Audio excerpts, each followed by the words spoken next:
The Sonic the Hedgehog series is in an incredible place right now, and it couldn't be a better time to be a Sonic fan. I'm serious. The Sonic movies are doing well with the third one on the way in 2024, as well as a brand new Knuckles TV show coming out next year. The first few episodes of Sonic Prime just released on Netflix, and those are great so far. The comics are still doing fantastic. And now we have Sonic Frontiers, a really solid Sonic title that I think is a promising foundation for the series going forward and an overall good game. Now, I already made a non-spoiler review of Sonic Frontiers, so if you want to watch a review of the game without getting spoiled, I'll leave a link to the video on the card up top, and I'll put it in the description. In this review though, I am going to cover everything, like the story, the Titan boss fights, as well as some extra stuff overall. But I do want to give a disclaimer to those who already watched my non-spoiler review of Sonic Frontiers, that in this full review video, I will be including clips from my non-spoiler review, since I already talked about the gameplay mechanics in that video. I figured this is best, so anyone that wants to know my full thoughts on Sonic Frontiers don't need to watch 2 videos to get everything. I will be adding new stuff here and there though, so it won't be an exact carbon copy, but what, you expected me to talk about everything again? What are you, nuts? But rest assured, I will be going further in depth on everything. And I will be putting timestamps in the video so you can watch the parts you are most curious about. I also want to give another disclaimer that I did have the honor of working with Sega to record and edit both the Sonic Frontiers Brazil Symphony concert, as well as the recent Speedstrat series for the game. First off, thank you for all the kind words, it seriously means a lot. And second, I do want to make it clear that these opportunities do not affect my judgment of the game at all, and these opinions are strictly my own. With that said, let's jump right into the full review of Sonic Frontiers.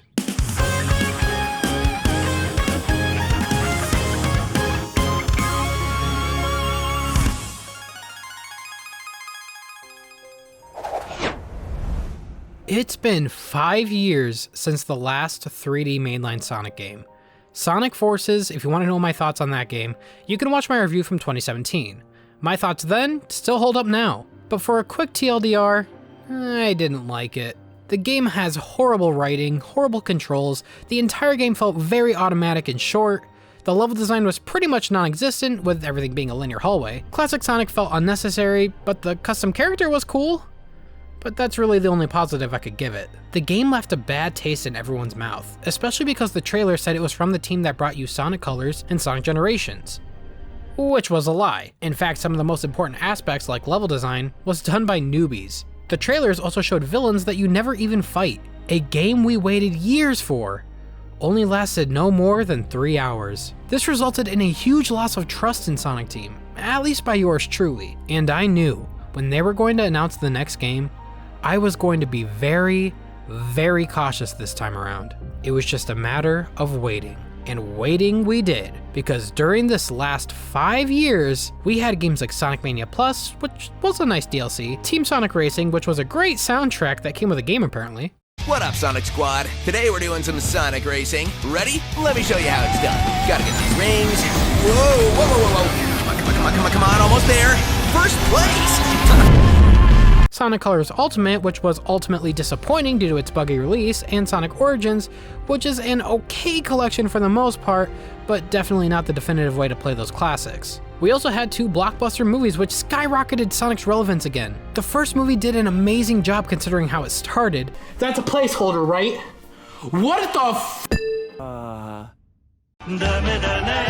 And Sonic Movie 2 is probably the best video game movie to date. Due to their success, it made me wonder what Sonic Team was cooking up their sleeve considering how many new fans the movies just made. They had to come out swinging. Then on May 27th, 2021, we were given a small teaser of what's to come next, and it didn't show much. It didn't have any gameplay, it didn't show what direction they were taking apart from the strange cybernetic effect. Heck, we didn't even have a name for the game yet. But shortly after this trailer, leaks would spread revealing that this was indeed an open world Sonic game of sorts. Which sounded ambitious, but I was cautious as this was the same team that has made nothing but hallways for so long. But my main concern was the control for this game, as regular Boost Sonic never really controlled well in a 3D space. My main hope going forward was that they were going to incorporate momentum into the mix like Sonic Adventure controls. Then on December 9th, 2021, we got our first real trailer for the game, now called Sonic Frontiers, which showed the open world. And my reaction was kind of mixed. Oh, let me see the world, let me see the world. Please tell me it has loops and twists and twirls, okay. It looks beautiful. Please tell me it has loops and twists and twirls, okay.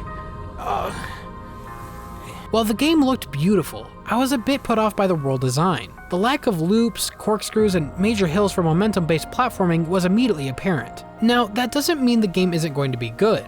It's just going for a different style of gameplay, and different it was. Because on June 1st, 2022, we finally got our first bit of gameplay via IGN First that showed 7 minutes of the game, and wow, what a horrible way to reveal your game. This gameplay was so boring. It looked like there was nothing to do, and the things they were doing was just pressing buttons on super easy puzzles. It looked slow, they kept spamming the boost button every 5 seconds. Rails were everywhere, poppin' was very apparent. They kept on trying to make Sonic walk, making his animations look jank. The dream of having momentum was officially dead, and yeah, this killed a lot of my excitement for the game. Then next we saw the combat, and it looked promising. And as time went on, and the more and more we saw of the game, like the bosses and the other islands and the dialogue, my excitement for the game grew back over time since that IGN video. I still had my gripes about it, like some animation and poppin', but I knew that IGN video was a horrible representation of what the game was gonna be like. But now, it's here. Was the 5-year-long wait worth it for us Sonic fans?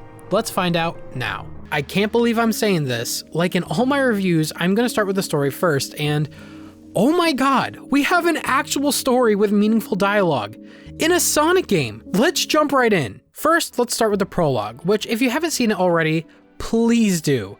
It is so good. But anyways, the story starts with Knuckles around the Angel Island and Sky Sanctuary area. He's going around asking questions to himself like who created the shrines to the Emerald and where they went. Yeah, he's asking the big questions you never think they'd go into. While exploring the ruins of his home and helping Chao, he stumbles upon an area he's never discovered before. An area that looks much older than the rest. He finds a portal gear and a cyberspace gate with a slot to insert it. Once he puts it in, he is transported into cyberspace. There, he fights off some regular soldier enemies, but is then interrupted by a mysterious girl. He is then put in a ghost state, trapped in a cage. Next, we jump over to Dr. Eggman, who is investigating the ancients to harness their secrets and to use it to, of course, destroy Sonic and to conquer the world. Some things never change. To do this, he connects his new AI program named Sage to cyberspace. When he connects Sage to cyberspace, the scope of her abilities immediately becomes modified, but something didn't go as planned. Sage begins to run a protective initiative after running some simulations. When Eggman tries to take Sage back, she drags him into cyberspace, where he will be safe. From what? We don't know yet. Meanwhile, Sonic, Tails, and Amy are on the tornado on their way to the Starfall Islands because Tails tracked that the Chaos Emeralds were drawn to them, and they want to figure out why. Almost immediately though, some atmospheric cyber energy almost crashes the plane, separating them, and they are thrown into cyberspace, a digital dimension based off of Sonic's memories. Bullshit! Unlike the others though, Sonic was able to escape cyberspace using his speed. This voice tells him that he is the key since he has this power. He asks if he can save his friends, and in response, the voice tells him to get the Chaos Emeralds, destroy the Titans, and to tear down the walls between dimensions. When he asks for context, there is none. So with nothing else to go off of, his plan is now in motion. Along the way on the first island, Kronos, he finds Amy trapped in some cage with cyber energy, which he then absorbs by finding memory tokens to free her. But it's not that easy. Amy is stuck between dimensions, so she's in this ghost form and not all there. He vows to follow what the voice says to save her and to continue on. After obtaining another Chaos Emerald, Sonic is then interrupted by a huge Titan with Sage warning him to leave. Sonic, of course, doesn't listen, thinking the Titan is keeping Amy trapped, and attempts to fight it anyways, resulting in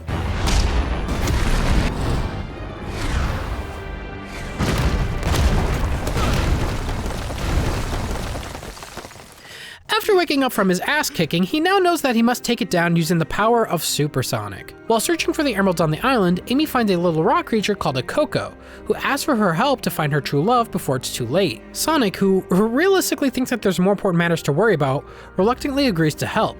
By helping the Coco around the island, a few interesting things happen. First, they find the mother Coco, who needs to find her children. When Sonic brings them to her, they, fucking die. What the fuck? But hey, we got a Chaos Emerald, so that's something? Yeah, you dance, Sonic. From observation, it looks like that their souls went into an afterlife of some kind, and when this happens, this symbol appears in the sky. Well, not knowing what just happened, they continue on. While searching the island, Sonic notices that the ruins are custom built with the emeralds in mind, realizing that whatever old civilization was here understood the power of the emeralds, probably more than they do now. But they also notice that the land resembles, from their experience, areas that recovered after Eggman damaged them, making them wonder what ruined this land in the past. Along the way, he runs into Sage, who warns him that his actions endanger the world. When Sonic asks for clarification as to why, Sage doesn't answer, because Sonic is considered an enemy because of Eggman and she won't share data with him. But Sonic doesn't get a bad vibe from her and keeps trying to figure out her motives along the way. Meanwhile, in cyberspace, Eggman is looking for a way to leave the digital dimension, with Sage telling him that there is no way he could be safely removed from cyberspace. Frustrated, he tells her to keep looking and to make it her priority, but she is conflicted as her main priority is to protect him. More on that later. While trying to help the Coco with Amy, both her and Sonic experience a flashback from the cyber energy. What they see is the Coco, now resembling something like Chaos, walking towards their true love while bombs go off all around them. They both reunite, but as soon as they do, they are destroyed. When Sonic and Amy come back from the flashback, they notice the empty shell of the Coco lying with their one true love, with the symbol from before in the sky. It becomes clear that the Coco are somehow the souls of the ancients, almost acting out like the ancients did right before they were wiped out. Can I just say that when I saw this cutscene, I was immediately invested in the story. Who are the ancients? What happened to them? And what is their relevance to Chaos from Sonic Adventure? That's something I really love about this game, is it's playing with new things, but basing it on established lore and characters from previous games, which is awesome. Continuing on, by clearing a few puzzles, Sonic clears a way to the Titan, which is holding the last emerald. Once he grabs it, he's able to turn into Super Sonic, where... sorry, we'll get to that. Using Super Sonic, he's able to bring the Titan down. The voice tells him that the first seal is broken and that there's more to take down. Amy's still not out of her ghost form, and it's believed that he needs to take down all of the Titans to free her. So he moves on to the next island called Ares to take down the next Titan.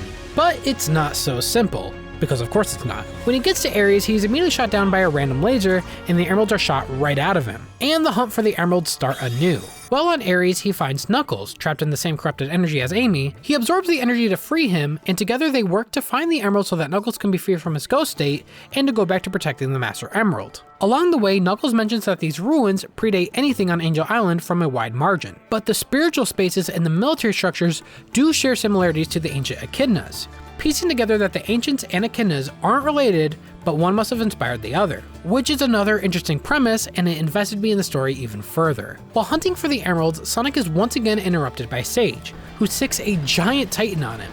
Sonic is barely able to escape, with Sage telling him that this was his final warning to leave. When Sonic doesn't, she mentions that her father was right about him, and she proceeds to try to eliminate him. Knuckles comes in and is able to protect Sonic. Knuckles then tries to attack her, but Sonic stops him and tries to talk to her again. This confuses Sage and she leaves. Meanwhile in cyberspace, Eggman is very proud of Sage and mentions Orbot and Cubot. Sage becomes happy at the thought of them being like her brothers, which is heartwarming and sets up the story going forward. She then informs Eggman that Sonic is able to escape cyberspace on his own, which impresses Eggman, which then makes Sage wonder what it would be like if they worked together. Knuckles then finds a Coco army who is separated from their unit. Sage sees Sonic help them and questions why he's helping the Coco when their fate is already decided. With the Coco army, Knuckles and Sonic experience a flashback event showing the very Coco army as they were as ancients during a battle. During this, they observe both the defenses and the ancients get completely obliterated. When they come to, they see a bunch of empty hulls of the Cocos littered all over the floor. They then find more army Coco who need to retreat to a bunker now that the defenses are down. The bunker reminds Knuckles of the ruins on Angel Island, which makes him wonder if some of the ancients survived and resettled on Angel Island. This then gets interrupted though when they get ambushed by a bunch of goons who is going to destroy the bunker. Knuckles gets reminded about his own past and is desperate to help them. Thanks to Sonic, they fend off the enemies, and by doing so, the Coco's souls get released. But after this encounter, you get one of my favorite scenes in the game. Knuckles gets reminded that his people were wiped out by a cataclysm, and can tell that the Coco experienced the same fate, and it reminds him that he's the last echidna and alone. Sonic reminds him that he's not alone, and that he has his friends by his side. I'm going to be completely honest here, I got emotional watching this scene and still do. Knuckles being the last echidna is not something that gets touched on very often, and hasn't really been talked about in the games since Adventure. Seeing Knuckles, a character that often acts very tough and hard-headed, opening up to Sonic about his personal feelings about being alone, really got me. But also seeing Sonic remind him that he'll always be there for him along with the rest of the gang reminds me why I loved Sonic's character in the first place when I was a kid. His commitment to help the people around him is my favorite thing about his character. For example, that's why the Helen episode in Sonic X is my favorite.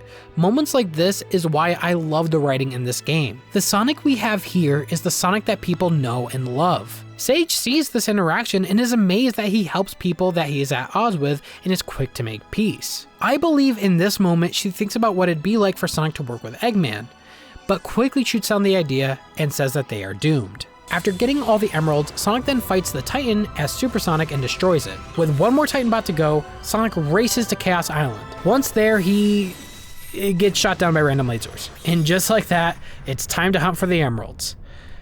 Again. Along the way, Sonic finds Tails and frees him by absorbing more of the energy. But this time, you can tell the corrupted cyber energy is really starting to take its toll. Along the way, Tails uses his insight to uncover that the areas of Chaos Island feel more like a military front line of sorts. Clearly, the Ancients were preparing for a huge battle. He also uncovers that the cyberspace portals are used for the Ancients to upload their very essence, like their thoughts and feelings.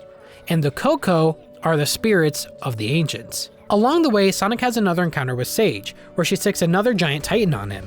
Sonic survives, and Sage just goes on not really minding it. Sonic tries to convince her that he's willing to work together, but Sage still seems reluctant as she has run the simulations and doesn't show any change in the outcome. Sonic talks to her about how living beings don't live off numbers or simulations, but the desire to protect the ones you love. This makes Sage wonder how love could be converted to power. This is significant because you could tell that Sonic's drive to help and save his friends is starting to change Sage's view of him. Later on, Tails and Sonic see a flashback, this time showing the Ancients firing at something in the sky before quickly being decimated. Tails also runs into a Coco who needs help finding parts to complete their weapon. This makes Tails question whether it's cruel to help them considering that they know it's a fruitless effort and that their battle is long over. Sonic reassures him though that this will bring them peace, so he agrees. When they do this though, the Coco mentions that they are worried because their hero didn't show. Tails then recounts how this is the same feeling he had when Infinite attacked in Forces. Oh god. Yeah, they're going into it. So yeah, while hunting for the emeralds, Sonic and Tails talk quite a bit in probably one of the best redemption arcs in the entire series. Tails mentions that while he was trapped in cyberspace, he saw another version of himself talking down to him about being a follower and not being independent, and then recounts how he fell apart in Forces. The very scene that I myself hated about Sonic Forces. This makes Sonic concerned and he wants to talk to Tails about it, but Tails assures Sonic to find the emeralds first. While Sonic is out helping the Coco, Sage then talks to Tails and asks him if he trusts how Sonic is handling taking down the Titans with his life. Tails shares that he trusts Sonic since he has overcome impossible odds again and again, and even has data to back that up. Something that Sage, who only lives off numbers and probabilities, reciprocates with. Sage then implies that the end is near for them, but leaves before explaining further. Sage asks Sonic what his end goal is, which genuinely leads to a really funny fourth wall break from Sonic. What is your end goal? It varies. Sometimes it's a spinning sign, sometimes it's a big old ring. No. Why are you the way that you are? But besides that, he mentions that his end goal is to simply save his friends. Sage asks what if the voice in the sky is leading him to disaster, which Sonic says that he'll take them down too. He then tells Sage to stop being cryptic or leave him alone. Sage then goes to talk to Eggman and tells him that the only way for him to leave cyberspace safely is to work with Sonic, something Eggman quickly shoots down. Later, Eggman is having to deal with the hazards of cyberspace, with Sage coming in to save him on numerous occasions. This makes Eggman proud of Sage, and starts to look at her as more of a daughter figure than a random robot. More on this dynamic later. Meanwhile, Tails in a spur of the moment asks Sonic if he's a burden to him, explaining that whenever there's a crisis, he's either running away or standing on the sidelines. Sonic quickly reminds him of his heroic actions in the past, like in Adventure. Tails then becomes frustrated with how inconsistent he is, and in a heartfelt moment, Sonic tells him it's okay to need help sometimes. It's part of growing up and that there is nothing to worry about. They help the Coco with the defenses and its spirit gets freed when they tell him that his hero will be proud of him. And Sonic, in this moment, tells Tails that he is proud of him too. This entire redemption arc with Tails is nothing short of a masterpiece. Seeing the team openly addressing something that all of us fans severely disliked about Sonic Forces is very much appreciated, and I'll talk more about the significance of this interaction later on. Tails later concludes that after all this is over, he wants to take it alone for a while, to help him grow the confidence he needs. Sonic supports him, and they laugh. Sage sees this encounter and becomes emotional because she wants a family born of love like they have, which makes her cry. And I believe in this moment, this is her first time feeling genuine emotion. Sonic collects all the emeralds and goes on to face the last Titan. After defeating it, it's revealed that 6 towers need to be shut down for the walls between dimensions to be closed. The corruption at this point is starting to take its toll on Sonic. When he shuts down each tower, a vision plays that gives us a huge lore drop. The Ancients are seen using the Chaos Emeralds to power their engines to let them escape from their planet. Right as they do, you can see this large beam completely wiping out their entire planet in an instant. The Ancients are then brought to Sonic's world because something is drawing the emeralds to the planet, making them lose all control of their navigations. The thing drawing them in is the Master Emerald. Fast forward, and the Ancients are starting to utilize cyberspace in their new home to upload their entire history. Their hopes, their dreams, their memories can all be uploaded and accessed at any time. But things take a turn for the worst when they learn that the thing that wiped out their home followed them and is on its way to destroy the world that they are settled on now. The Ancients then create the Titans, powered by the Chaos Emeralds, to defeat what is coming. And if that doesn't successfully work, they mention that a small group will take the emeralds to the Master Emerald that drew them into the planet. Which is interesting, and I wonder if that group will somehow eventually turn Angel Island into what it is today. I really hope they cover that in a future story. Then it happens. The Ancients using the Titans are trying to fight whatever's behind their home being destroyed. But it's all in vain and it's not working. In a last-ditch attempt to save the world, one of the Ancients decides to sacrifice themselves to seal the being in their Titan and ask the rest of the team to seal them away in cyberspace to protect the world. He then seals the being in his Titan, sacrificing himself, and after this happens, I'm not quite sure what's happening, to be honest. So the first Ancient decides to sacrifice himself and seals it away, so what are the others still fighting?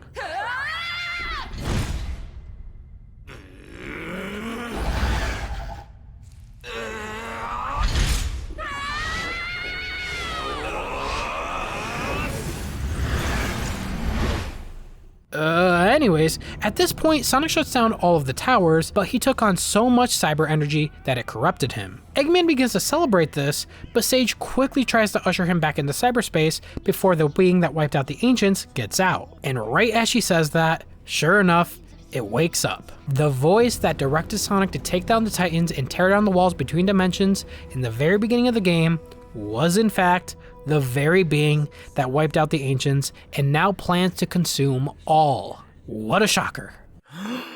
No way! Sonic's friends band together to save Sonic and to take his cyber energy back. They hold hands and... Wait, what? It worked? That easy?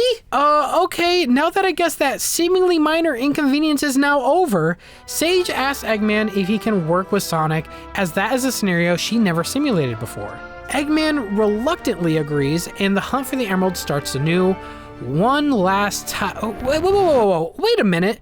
Where did the emeralds go? They didn't even show how he lost them this time. Did he idiotically get shot by another laser for a third time? Did they just give up? They give up. They gave up. Oh my god. While on Uranus Island, Sonic and Sage work together to get all the emeralds and uncover the truths behind the Ancients. Along the way, Sage explains to Sonic that she secured Eggman in cyberspace to protect him from the impending doom, and that's why she tried to stop Sonic from taking down the Titans. Sage also clarifies what exactly the Coco are in relation to the Ancients. They originated as lucky charms for the Ancients. They were not designed to contain their wills, but the Coco along the way did in fact contain the wills of them, making them wonder if the Ancients changed them or if the Cocos wanted to keep their memories alive once they were gone. She also clarified that the Ancients uploaded their entire consciousness into cyberspace with their loved ones, so they will never truly be gone. And she also reveals that she was indeed the one that drew the emeralds back to the islands to use them with the Ancients' technology to stop the emergence of their old foe. Sonic is able to collect 6 emeralds, with the last one given by Eggman. He turns into Super Sonic and begins fighting the last true Titan, Supreme. After stopping the Titan, the being trapped inside escapes into space to regain its true form. Sage then turns to Dr. Eggman, and says that she must leave him and help to have a chance of success, as Supersonic can't handle this alone. Eggman, in a broken voice, tells her to go and fulfill her function.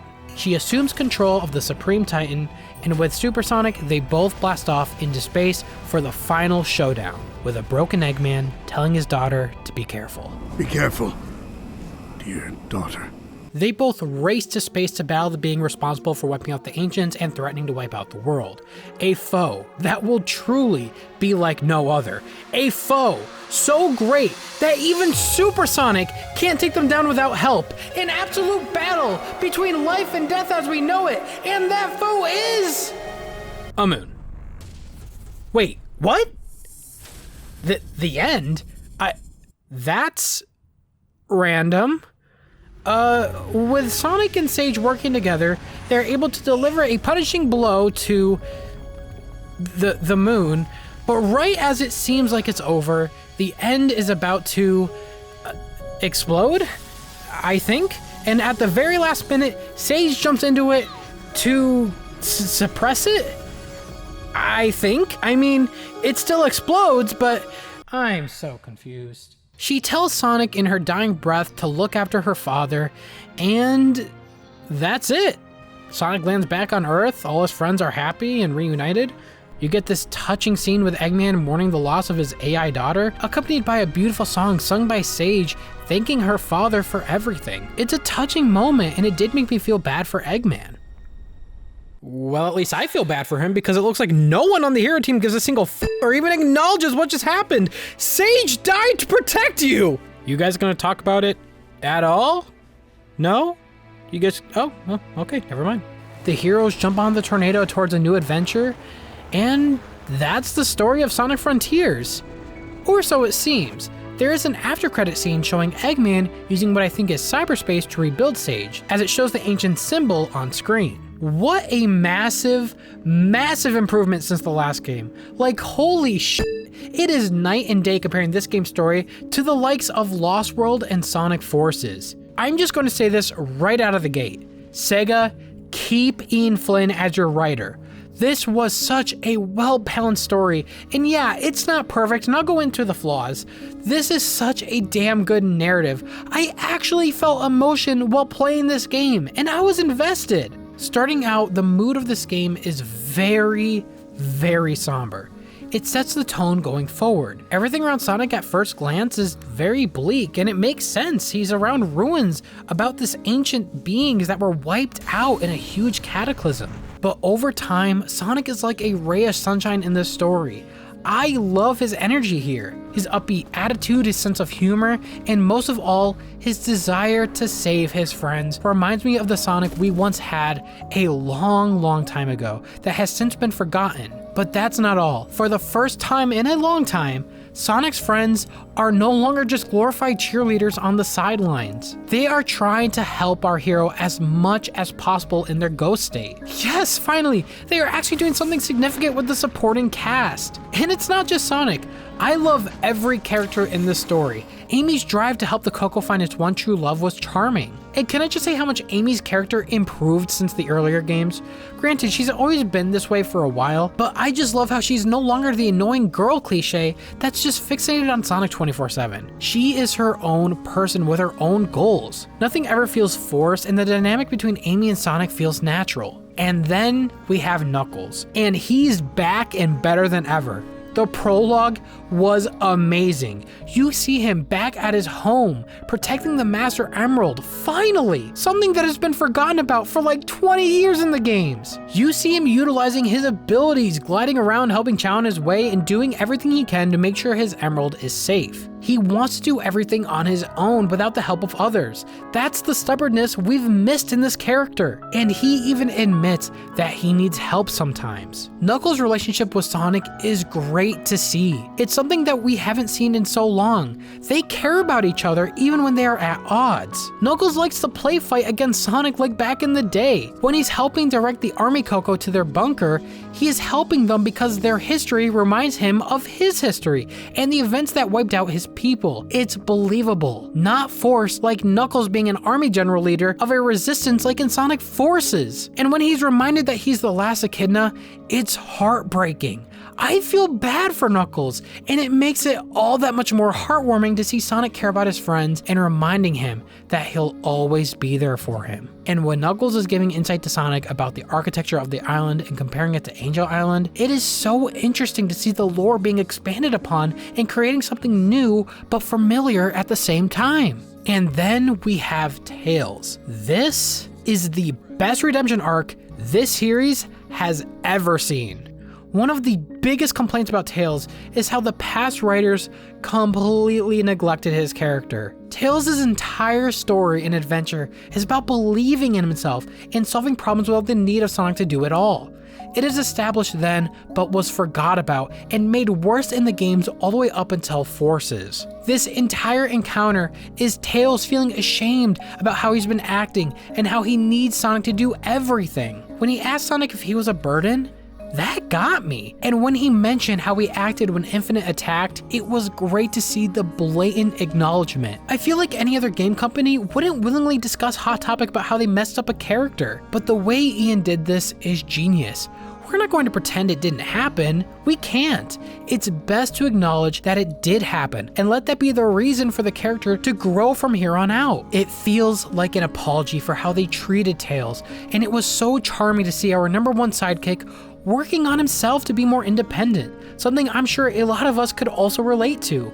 And that's something refreshing too. We can relate to them, something I'm sure was a lot harder for us to do between 2010 to Forces. Another positive is how everything in the Sonic universe now feels connected. With the past writers, it felt like every new Sonic game was like a Saturday morning cartoon where everything that happened in the last game was never acknowledged or built from. It gave the impression that the series was ashamed that it even used to have a narrative in the past, and as a result, it tried super hard to be something it wasn't. Something simpler and more basic like Mario or any other super safe family-friendly character. It was always absurd to me whenever critics would think that is best for Sonic. Arguably, one of the most popular 3D Sonic games in the series from a casual gamer's perspective is Sonic Adventure 2 Battle, a game story that is centered around a 12-year-old girl getting shot in a military operation that was then hidden by the government. Now, I'm not saying the games need to go that far, no, but to go from that to this? I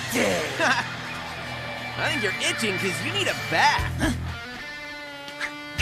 Was a clear overcorrection. Sonic Frontiers hit the sweet spot of not going too far, but also doesn't alienate older fans like me. Not to mention the references.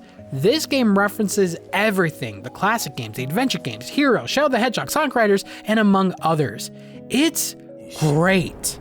These visions, they weren't like what Tikal showed us way back when, were they? Finally, it feels like there's a cohesive timeline, and it's super commendable that the team did this. It helps make the series have more weight for what it does going forward. And for longtime fans like me, I feel validated for sticking with the series for so long. And then we have the hard-hitting questions that this game boldly asks.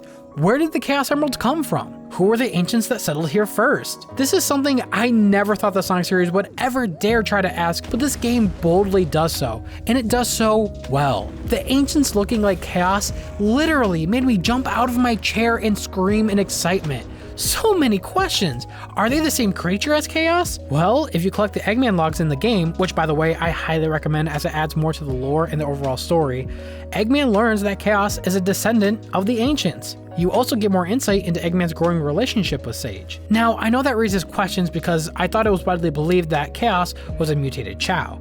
Maybe that's not the case. Or maybe the small group of agents that they mentioned that will take the Chaos Emeralds to the Master Emerald would later inhabit Angel Island, and over years of evolution and mixing of Chao, you get Chaos.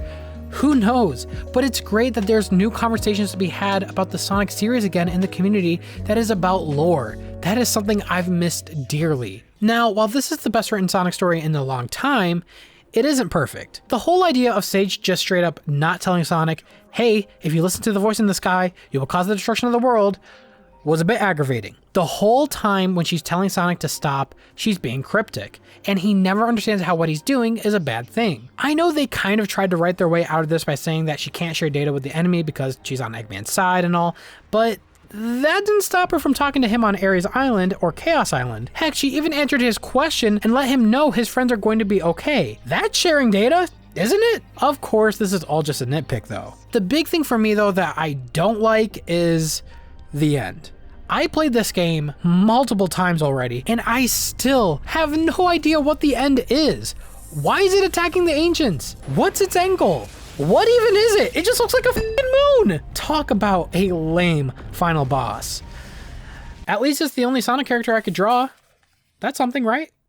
Outside of the writing, there is some stuff to mention, like the animations for the game. Some of them are passable, and I do like the cinematography for some of them, but most of them are kind of static. The characters just kind of stand there, and that's fine for Sonic and his friends considering their current situation, but what's jarring is when it happens to Sage. One moment she's trying to kill you, but the next you can find her in the open world where you can just talk to her at eye level only 3 feet away from you. I think it would have been best to at least have her high up in the sky when talking to Sonic, so she seems out of reach or something. I don't know, she's only trying to kill you! There is also some weird lip syncing issues, and Sonic just straight up looking dead in the eyes at times. Like, is he okay? What's he thinking about? The voice acting in this game is also pretty good too across the board, apart from a few awkward deliveries from Sonic. You can tell Roger in this game toned his voice down a little bit and isn't trying so hard, and it did take some getting used to, but I thought it was okay. Not the best Sonic performance, but a nice change. Now let's talk about the meat and potatoes of Sonic Frontiers, the open zone islands and the gameplay. This game's graphics are beautiful, and as a result, the Starfall Islands are an incredible sight. The game has varying weather on the islands, which is a great attention to detail, and the day and night cycle is awesome to see fully implemented in a Sonic game. Something I'm still sad was cut from games like Sonic 06, but it makes for gorgeous moments at night or during sunsets. The beautiful waterfalls of Kronos, the sizzling sands of Ares, and the glowing red hot lava in Chaos Island are truly a sight to behold, and easily makes this game stand up to games like Sonic Unleashed in terms of beauty. But notice how I only mentioned those 3 islands in a game advertised to have 5. You have the 3 I mentioned, but you also have Rhea, Island 4, which is just the other half of Island 1, that you can't get to due to an invisible wall. And you are barely even there for more than 20 minutes throughout the story. Now, having 4 islands in your game isn't a big deal at all. I truly don't mind it. I just don't like the idea of people going in expecting 5 when they're honestly getting 4. Just something I think people should know. Which, speaking of the island's biomes, that's really it, as Island 5 Uranos looks the same as Island 1 and Island 4, which is disappointing. I was hoping for something like a snow world or at least one more biome to change it up, as the green grass can become tiring to look at. Regardless, the islands are huge and accommodate for Sonic speed well, and it can take a while to run from one side of the island to the other. And each island has its own unique terrain and how easy it is to get from one objective to the other, which is good that Sonic can't just run forward. Sometimes there's an obstacle and he needs to run around a wall or something. There are also times though in the open world, and mainly in Chaos Island, where they start to incorporate 2D sections in the open world, and it feels like this could have been handled way better. There were countless times I was just running along and then BAM! I am locked on a spline and I can't move on my Z-axis anymore until I complete whatever obstacle course I just got myself into. Outside of that, I will say, the lack of loops, hills, and corkscrews are very apparent. The design of this game seems more based in realism, and not something you would guess would be in an area in the Sonic universe. Not to say that there are no loops or corkscrews, those do exist, but almost all of which are done via rails, automated sections, or cyberspace, which I will talk about later. There is a good amount to run and see in Sonic Frontiers, but not a lot of reward for exploring outside of the story. For example, after beating the game, I was just kind of standing on Island 1's tower and looking at Island 4's area. From here, I was able to see that there was a wall run path leading to somewhere on the side of the map. I was curious, so I booted up Island 4, ran to the area I saw, took the secret path on the side of the wall, and was greeted with nothing. And speaking of which, I feel like Island 4 had way more going for it, but was scrapped late in development. And I feel this way because there are platforms in the world that lead to nothing. The player wouldn't even otherwise see any of this, as this is all far from the story objective in this island, which is a shame as this is the island you saw the most in the trailers. Hey guys, Future Sam here. The mysteries of Island 4 was something I discussed before the game released. Since then, it has been confirmed that Island 1, 4, and 5 were all meant to be one big island and was cut some point after the Frontiers World Reveal trailer, which is a shame, but anyways, back to the review. Outside of Island 4 though, the islands themselves can seem rather flat, and any platforming is usually done via floating platforms and small obstacle courses, but I'm not quite sure this was the best approach. I would have liked these obstacle courses to be integrated in the world itself, rather than just floating above it. And by the way, on the topic of floating rails, I don't really have a problem with them floating in the world. I think my main problem is their aesthetics. These are considered ancient rails, but they don't really look like ancient rails. But that's just a nitpick. And on the topic of the floating platforms in this game, they do have some serious pop-in issues. Granted, you do get used to this over time, but I do hope future titles do address this issue. My initial fear for this game was that they were simply going to take Sonic Forces controls and throw Sonic into an open world. Well, I'm happy to say that that is not the case. Sonic in the open world in this game feels really, really good. Though I do want to warn right away, to play this game on the high speed style setting, even if this is your first Sonic game and not the action style setting, as his speed is just way too slow that it is unbearable in that setting. And I'm about to break some breaking news. Sonic, for the first time in a boost game, can turn. Oh my god, thank god he could turn. Sonic's turn is tight, especially while moving. He's not too precise like in Sonic 06, and he's not too loose feeling like in many of the recent boost games. His mid-air controls feel very responsive, and it makes platforming feel pretty good. The customizable controls and the options also helps with this. Here are my customizable controls for the game, and I believe they do a great job if you're curious. Now, I do want to talk about the obvious. Yes, there is a lack of momentum in Sonic's on-foot gameplay, which is why the world is lacking in traditional Sonic slopes. And I do hope this happens for future titles. Now, to be fair, since they didn't design the world with Sonic's momentum in mind, this honestly wasn't the worst. I still had a great time. But there is a problem with him having a lack of weight. For example, you could be boosting full speed, but the second you stop holding forward, Sonic will stop on a dime, which does feel a little off, and I do hope something like this can get addressed in future titles. But that's not all. Sonic's jump in this game does seem to kill any inertia and speed you had, and it does feel a bit deflating. But I do want to make this clear. That doesn't mean you can't get any airtime in this game. Oh, trust me. You can get some serious airtime. And doing this feels incredibly exhilarating. But you can only do that when you boost off a ramp without jumping. In fact, for some weird and inconsistent reason, if you were to jump off a rail by holding your jump button, you actually keep all your inertia and speed, and that feels incredibly exhilarating as well. But again, this only happens on rails and not on foot. And if you do want to do it on foot, you can only do it by boosting at a ramp without jumping. Sometimes. The game isn't really consistent on when it wants to do this. Sometimes Sonic can just act like a magnet on the floor. Nevertheless, it is super fun when those moments happen, and you can do some crazy stuff if you practice. This is where I think the movement really shines. Returning are all the basic moves Sonic has been known to have, like the air dash, double jump, the light speed dash, and the stomp. The air dash is okay, but I do feel like you don't go as far as you did before in previous games. But a nice trick in this game to go even further is to air dash immediately after hitting the homing attack button on an enemy. It is a great way to increase your distance. The double jump in this game is okay, but I do feel like if you use it to correct a jump you mismanaged, it can be tricky to turn around in midair. The best analogy I can use is that his double jump behaves in midair like Mario's awkward turn radius in 64. Not great for correcting over bottomless pits.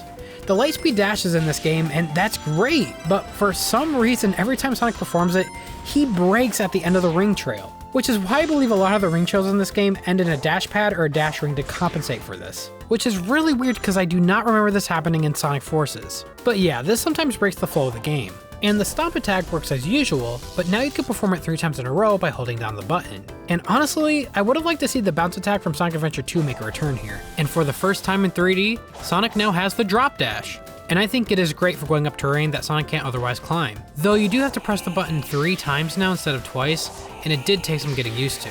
Now let's go into the new moves as Sonic Frontiers focuses on combat beyond the homing attack. Like in Shadow the Hedgehog, Sonic unleashes a fury of punches and kicks. The new side loop ability is great and reminiscent of the paraloop mechanic from Knights. Almost all enemies get affected by the side loop, and it is usually the main thing to go to take down defenses. There's also a good number of other moves you can unlock via the skill tree. I personally love the quick side loop, which reminds me of the tornado attack from Sonic Heroes, as well as the Sonic Boom attack, which can feel a bit OP at times. But it is a great way to max out your combo meter, and when it is maxed out, Sonic goes crazy using the Phantom Rush attack, unleashing a fury of punch and kicks all over, straight out of an anime show. An important move to remember in Sonic Frontiers is the parry. In fact, I'll say it's damn near imperative that you learn this move. The parry allows Sonic to deliver a punishing blow to enemies if done correctly by countering their attack. One of my biggest complaints about this move though, you can hold the parry button pretty much as long as you want. and Sonic will just deflect anything that comes his way. Granted, I do like this move to kind of correct my jumps in midair whenever I miscorrect something, but in most games when you have a parry system, timing is key to pull off, and it keeps the player engaged. By dumbing this move down so much, you kill almost all challenge the game throws at you. In fact, there is already mods that fixes this, and from my experience, it makes Sonic Frontiers that much more enjoyable to get into fights by parrying correctly. Hopefully this is something they can address in future games. Sonic Team, don't be afraid to have actual challenge. Another downside is the skill tree, as it is small, and while some moves may have different animations, most of them all do the same thing, which is hurt the enemy. I do wish some of the moves had different effects on the enemies to give each its own unique twist on the combat. Also, just a heads up, be sure to unselect the auto combo in the settings. Based off its name, you probably already know what it does, but it's a move that essentially takes away the player's ability to control what combo they want to do next, and it does the combos for you automatically. It seems ridiculous this is even an option. That should really only be an easy mode of the game. In terms of enemies, Sonic Frontiers houses a good variety. My favorite being the ninja and the tower, which are fun to take down. Some other enemies like the soldier are the basic enemy in this game, and can be taken down with a basic homing attack, but can start to get annoying to fight when they start having shields. Which is another great thing about Sonic Frontiers, is that any enemy you face in earlier islands becomes harder as you progress in the game. But I do wish they got even harder by the last island. Now, there are some annoying enemies in this game, like the jellyfish that steals your camera just by running by it in the desert world, as well as this wolf enemy that stops you in your tracks until you parry all of them.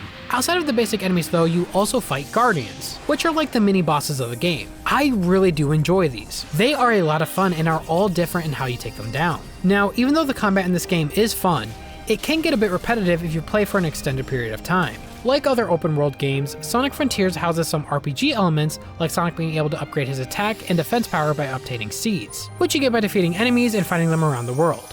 When you take them to this Hermit Coco, he ranks you up depending on how many seeds you got. Now, this is fine and not hard to rank up the more you play the game. Sadly, I can't say the same for his friend, the Elder Coco. Excuse my language, but this guy. He is responsible for ranking up your ring capacity and your speed. To do so, you bring him the Coco you find around the world. The problem is, unlike his hermit friend, he doesn't care how many you bring him, you will only upgrade your stat points 1 point at a time, which is incredibly infuriating and not consistent. Why? This doesn't incentivize grinding, this incentivizes me pulling my hair out. My other problem with all of this is that the game is actually a bit misleading here. From my understanding, your speed level does not change your on-foot running speed. The only thing it does seem to change is your climbing speed. Of course, there is an ability in this game where if you do max your ring capacity to level 99, Sonic will be able to run at full speed while boosting without the need of having a full ring count. Which, speaking of, yes, depending on if your ring count is maxed, Sonic will run at different boost speeds, which I think is cool and it incentivizes players to not lose their rings and be a little more careful. And as a side note, I also like them incorporating more Sonic movie lightning elements into the games. Now let's talk progression in Sonic Frontiers. The first thing I recommend for everyone to do first is to complete the map as much as possible. To do this, you find puzzles that are next to these signposts and you must complete them. The majority of them is nothing more than just pressing some glowing buttons, which is kind of the opposite of what I want to do in a Sonic game, but it's not a deal breaker. I am surprised though, out of all the challenges in this game, not one of them is racing against another character of sorts. Imagine how fun it would be to race against some enemy in the big open world. That would be great. But again, it's not a big deal, these puzzles really weren't that bad. Once you have the map completed, you can easily find your friends. To talk to them, you need to find their character-specific tokens, and you can find them around the world by completing small obstacle courses around the map. That's really where a lot of the floating platforms come in. Along the way, you also need to get Chaos Emeralds. To do that, you need Vault Keys. To get Vault Keys, you can find them around the map or get them via How Well You Do in cyberspace. To enter cyberspace, you also need to get Portal Gears. And to do that, you need to take down enemies or guardians. In my opinion, cyberspace is a huge letdown of this game. Traditional boost stages acting like special stages? Count me in. But what I don't like is two major factors. One, Sonic's control in these stages are not as good as they are in the open world. He feels rather slow and stiff, and no settings can change this. But two, the level themes are all the same throughout the game, and it gets tiring quick. Most of the cyberspace levels are Green Hill, a level theme I am personally sick of seeing due to how much it returns. Some themes are Chemical Plant, another theme I am sick of seeing. A few others are Sky Sanctuary, which is fine, but kind of boring since we already saw this in Generations. And the one you see the least in cyberspace is, of course, the new one, the City theme. which looks cool and all, but it just makes me wish we had more new than old. Sadly, the level themes are not the only thing being reused. Level layouts are also returning from games like Sonic Generations and Unleashed, which is kind of a shame because a lot of us Sonic fans are still replaying those games and they still feel a little too fresh. So I feel like the magic of playing those stages are just not there. And if I'm honest, Frontiers' new gameplay style, especially in the cyberspace stages, clashes so hard with the design of the stages from Generations and Unleashed because there is no dedicated drift button. Thankfully, it's not all doom and gloom. There are a few level layouts returning that haven't made a return in a long time, like Sonic Adventure 2 levels. And while not perfect, I do find those to be way more fun and matches better with the Frontiers gameplay style. In the end though, I do find cyberspace to be a bit cheap and I do wish more effort was placed into them. The game does try to write into the story that the level reusing is part of Sonic's memories or whatever, but I don't think that's a good enough excuse. And the concept doesn't even really make sense considering, again, the city theme is brand new. Sounds like it was more about saving time and not making new assets. Now, don't get it twisted. I did have fun speedrunning these stages, especially when they are challenging, but sadly it is not that often when they are challenging. For some reason, stage 1-2, one of the first cyberspace stages you play in the game, is also the hardest one in the game. That's so bizarre, but I liked the challenge. And it made me wish the others were also designed like this. I will say, thankfully, after doing the first 2 cyberspace stages, if they aren't your cup of tea, they are completely optional. And you could get the Emerald Keys by scavenging around the world or by fishing with Big. Yes, you heard that right. Fishing makes a return, though it plays completely differently since Adventure. In the world, you will find purple fishing tokens. With them, you can fish with Big on every island. There is a plethora of fish and animals, as well as random funny assets you could collect in the Sonic universe. With enough of these, you can use the tokens you get to buy things from Big, like Cocoa, Emerald Keys, Portal Gears, Seeds, XP, and Eggman Logs. Which, speaking of, I recommend everyone get every single Eggman log and listen to all of them before you get to the end of the game. It adds to the lore, and there is some really cool references he talks about. While the fishing minigame is fun, I do wish there was another means of collecting stuff in Sonic Frontiers, like more minigames. Which, speaking of, some of the minigames are fun, but some can get annoying. The Lantern puzzle can take quite a while to get right, and the pinball is a complete pace breaker. 5 million points? Seriously? And that honestly would have been fine, but the second you die, you lose your multiplier and you have to start all over, and it's, oh god, it took forever.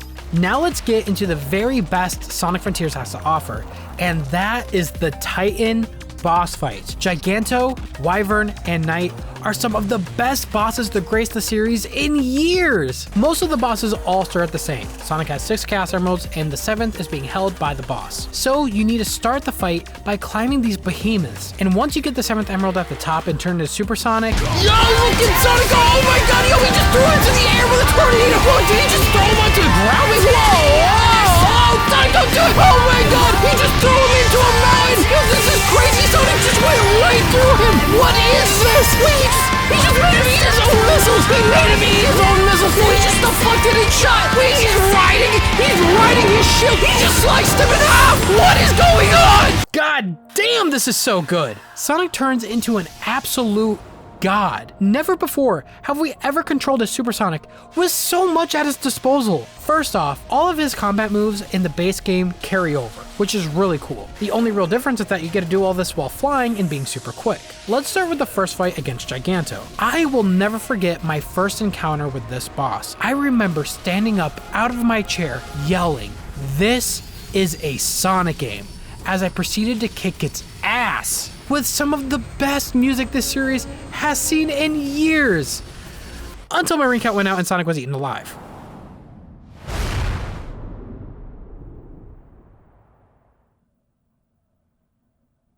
Yeah, if this is your first time running through this game, be sure to farm some rings before fighting this guy.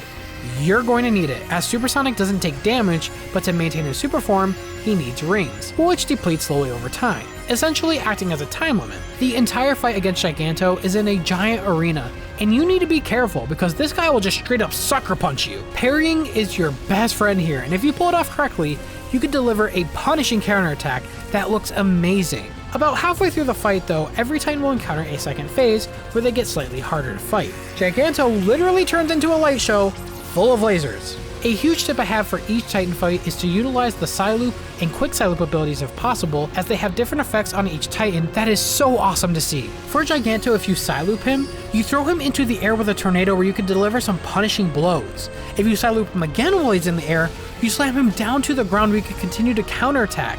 It is great. Eventually you beat the boss with Sonic delivering a super brutal final hit where he literally flies right through him. God damn! Next, we have Wyvern on Ares Island. This fight is just as badass, but it is played out differently. Instead of being in an arena, this fight takes place in the skies over the entire island, which is incredible. The entire island is the arena this time. But it is a bit automatic as Sonic is on a spine almost the entire fight, outside of these moments where you can dodge and parry missiles back at him. This fight is more focused on parrying at the right time, which is neat, but as I mentioned before, it would have had a bigger impact if we couldn't hold the parry as long as we wanted. But if you do it right, you get these really cool sequences where Sonic will just straight up grab the entire Titan and throw him into a mountain. There's also one attack that I just learned about recently on a live stream, where this boss will shoot you with a laser out of his mouth if you don't counterattack right away. Wow! Oh fuck, that's sick! That's actually fun. That's the first time I've ever seen that. That scared me. It's great that there's hidden stuff like this, and if you pull off a Psyloop correctly, you can bind him up with chains and continue to hound away. Hidden stuff like this under the surface really makes these fights special. Next, we have Knight on Chaos Island, probably my favorite one. Just like the Giganto fight, this one takes place back in an arena. The only difference is that Knight is on skates and doesn't like to stay in one place. And when you do catch him, he has a shield that also acts as a saw blade that he throws directly at your face. And in a super badass moment, if you time it right, you could jump on the blade and hit it right back at him. It's so cool. That is when you're not being bombarded by missiles. And your friend. Sam is screaming right now. Please, please, please, please! Shoot, that's a home 360. Dear Lord! The second phase of the fight involves you parrying the blade back at him to stop him from skating around, and at which point you can deliver some serious damage. If you Psyloop Knight, you end up stabbing him with beams of light. Do it again, and a giant sword will come down hitting him, and the end of the fight is probably the most badass thing ever, where Sonic picks up the Knight's sword and cuts him in half. Okay, serious question. Who at Sonic Team was binge watching anime in the last 5 years since Sonic Forces? Was it you, Kishimoto? It was you, wasn't it? It's okay, keep it up. Next, we have the final Titan fight, Supreme. And this fight is ass. This entire fight feels completely unfinished. First off, this Titan is almost a carbon copy of Giganto. This time he's packing heat though, that he doesn't whip out until a cutscene. But unlike the other Titans, you don't have much freedom with this fight. If you don't attack these triangle things right before attacking him, you're gonna see this cutscene more times than you'd want to. And on top of that, his health will just straight up stop going down until you do what it wants you to do. The second phase of the fight shows the Titan getting these wings that look super cool, but the moment you go back into the fight where he's flying, the wings are gone. Just gone. I really don't think this is finished. It's kind of hard to explain, but there really is a clunkiness here that doesn't ease up in this fight. And it also doesn't help that this Titan is super easy to destroy. If this was truly the last Titan, shouldn't it be, I don't know, hard? Anyways, after taking down the Titan super easily, Sonic asks exactly what we're all thinking. Is that it? And thankfully, no. It's not. The true final boss, the end, is a fight that happens in space, and even though the design is literally a ball, which is super lame, I'm sure the fight is going to be something super special, or not. It's the hacking minigame again, this time just harder. Yeah, the final boss of Sonic Frontiers is a shoot 'em up similar to Ikaruga. What? Now, don't get me wrong, I don't hate shoot 'em ups, in fact I quite like them. But when you start the game with a boss fight like this, and have moments like this along the way, this in comparison looks so anticlimactic. Sonic Team, please don't ever do this again. This was such a disappointing final fight, which by the way, only appears when you play on hard mode. If you don't, it skips right over to the QTE. Yeah, this entire fight doesn't feel finished. Which, speaking of, the beginning of this fight says to work with the Titans, plural, implying that we are supposed to be working with multiple. And most likely, we were supposed to be working with the Ancients themselves because who the hell is Sonic talking to in the beginning here? Because him telling this to Sage makes absolutely no sense. He took your home world. He took your lives. Are you going to let him do it all over again? I need your help. We can end this. Please. At least the music's good, and that goes for all the boss themes. Undefeatable, Break Through It All, Find Your Flame, and I'm Here are some of the best music this series has to offer. Seriously, Sonic Team once again delivering with flying colors in the music department. And that goes for everything. I love this entire game soundtrack. It is so good. Another sour point I do have with Sonic Frontiers, sadly, is its endgame. Once you beat the main game story, there really isn't much else to do. You unlock arcade mode to replay cyberspace stages, which is cool, but why can't I replay the Titan boss fights? That's pretty disappointing. The only thing you really can do is replay the story? Seems like a strange oversight. But yeah, that's Sonic Frontiers. This game, while not perfect, and definitely starts to trip over itself at the end, is a really solid Sonic title that I enjoyed. I could very easily see this being someone's favorite 3D Sonic game. The 3D controls in the open world is tight. The combat is super fun with stellar boss fights through the majority of the game. The islands are beautiful and super fun to run around in. The story is really solid with great character development, and the music is the cherry on top. Ian Flynn writing the story was an amazing idea that a lot of people in the fan base, including myself, have been advocating for, and they need to keep him for all future games for the time being. He is so good at what he does. Of course, there are some things here and there that I would love to see done better, like momentum being in Sonic's overall movement, as well as levels designed with said movement in mind, like more loops, hills, and corkscrews to roll on, as well as more platforms integrated into the world itself rather than floating on top of it. But as Sonic Team said, if this game is going to be the direction they are taking Sonic for years to come, then this is a solid starting point that I can see taking this hedgehog to a promising future. And so far, that future is indeed looking bright. So what's new in Update 1 of Sonic Frontiers? First, let's cover the modes. We have a new mode called Battle Rush, which isn't quite the boss select that people have hoped for initially, but I honestly think this is a really good mode. In this mode, you don't just fight the Titans, but every enemy iteration you would encounter on any given island. It's essentially like a boss rush that includes enemies, and I think it's a great idea. I feel like it gives the mode a little more meat to it, and I found it fun to try to get through all the enemy variations as fast as I can. My favorite thing about this update is the incentivization it gives you for playing well. For example, if you get all S ranks in this mode, you'll unlock a brand new difficulty level called Extreme Mode. And that name does not lie. This difficulty level is pretty crazy. First off, your rings? Pointless. You get hit once and it's game over. It's so much scarier coming at this guy knowing like he could absolutely destroy me in a second! And that goes for everything you encounter, making the Titan bosses harder than they've ever been. Damn, wait, I just thought about the lasers! If one laser touches me, I'm dead!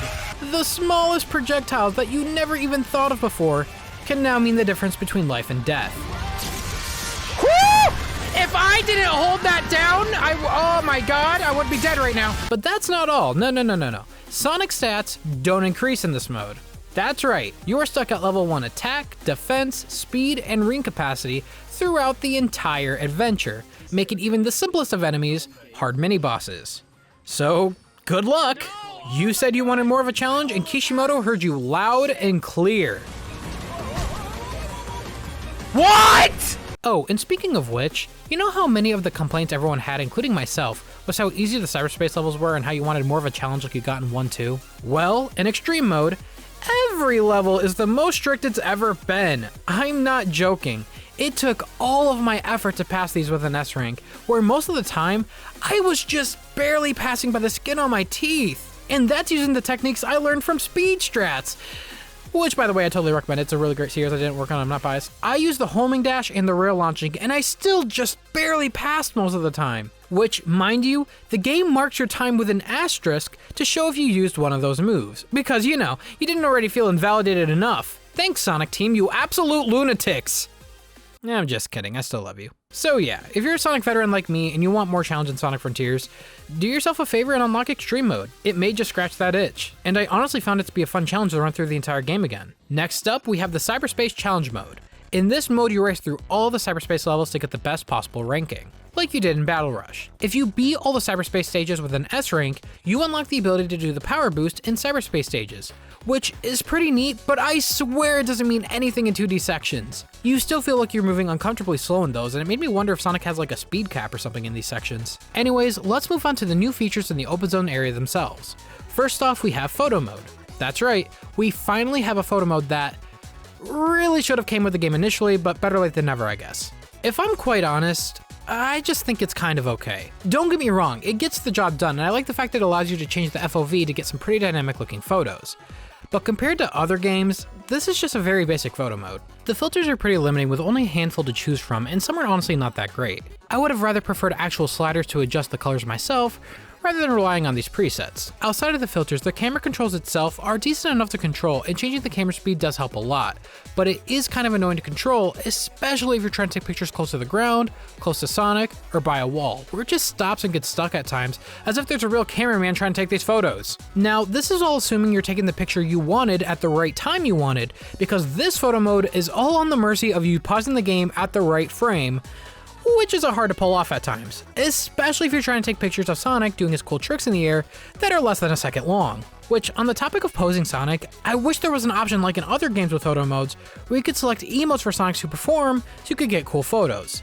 Seems like a missed opportunity. Now, these are all just nitpicks to be fair. Like I said, it's a very basic photo mode, so enjoy yourself. Run all the way to the most beautiful locations in the game, and watch and bask in this game's glory in photo mode. Oh, God. Yeah, it's worth noting that you can't take pictures of Sonic in any of the underground areas in this game, or this weird glitch will happen, which is a shame because some of the most beautiful and unique areas in this entire game are the underground temples. This is a huge oversight that I hope gets patched because this is just unacceptable. Look, I know sometimes in game development things don't go right and things need to be restricted. Okay, that's fine. If the camera doesn't work underground, don't allow us to try it underground. There's moments in this game where photo mode becomes unavailable, like during certain boss fight sequences. If something like this couldn't be fixed in time for the update, why not just have photo mode become disabled when you go underground? Anyways, that covers the photo mode, and it's honestly okay, and I appreciate them adding this in regardless. This is all extra, so I can't really complain too much. Next, we have the jukebox. Now you could listen to songs from other Sonic games in this game. At first, you only have a few songs to choose from, but thankfully there are notes that you can find in the open world to grow your list of songs, which is neat. I love the incentive to go out and collect these notes, but part of me kind of wishes they didn't tell you where they are on the map. I don't know, for some reason I really want it to be like a scavenger hunt and you get incentivized to explore these areas more. But honestly, it's really not a big deal, and now that I think about it, maybe it would have been annoying to not know if you got everything. But on the topic of which though, they did put notes on Island 4, and put some in the areas I talked about in my review that seemed unused. Which is nice that they ended up utilizing some of these areas in some way, even if it isn't that much. Regardless, this is a nice feature, and I'm a fan of the songs they selected too. Rather than just putting in any random Sonic music, most of the time they put in a lot of songs that match the environment of the zone you find it in, which is neat. Songs like Dusty Desert and Sonic 06 match perfectly in Ares Island, for example. So all of what we talked about so far are just the main features of this update, but they did take the time to add some quality of life stuff to this game as well. First off, you can now toggle the slot machine during the Starfall events on and off, as well as the power boost animation, which is a very welcomed addition, as it did get annoying to see these constantly interrupt the flow of the game over time. But that's not all. By far, the best fix they made is with the Elder Coco, which, if you remember from my review, I didn't have the kindest of words for him. The Elder Coco. Excuse my language, but this guy. You will only upgrade your stat points 1 point at a time, which is incredibly infuriating and not consistent. Thankfully, this is not the case anymore. You can now upgrade your speed and ring capacity in bulk, like the Hermit Coco. Thank God. Changes like this seriously brings this game to a whole new level in my opinion, and I really love that they did this. Another nice change now is that you could do a quick restart in cyberspace levels using a button combination, kind of like Sonic Mania. What you have to do is press both the triggers and the select button at the same time. And that's really it for right now in terms of quality of life changes. And I say for right now, because it is important to note that Kishimoto did say on Twitter that among the feedback we received, there were some that needed careful adjustments. So we decided to take our time and not implement them in the first release. We're currently working on them for the second release, so please don't worry. Listening to everyone's feedback, we realized that this game could be made a lot more interesting without waiting for the next work, which like I said before, is beyond understandable. And seriously, I mean this. Sonic Team, thank you so much for everything you're doing. Going above and beyond to give us the best product possible is super admirable, and it really shows just how much you guys have changed since 2017. I mean, seriously, do you guys remember the Supersonic DLC update? Remember when that was a thing? Dear God. Whoa. What was that? Wait, that must be my Sega Does Something alarm. Put it up on screen.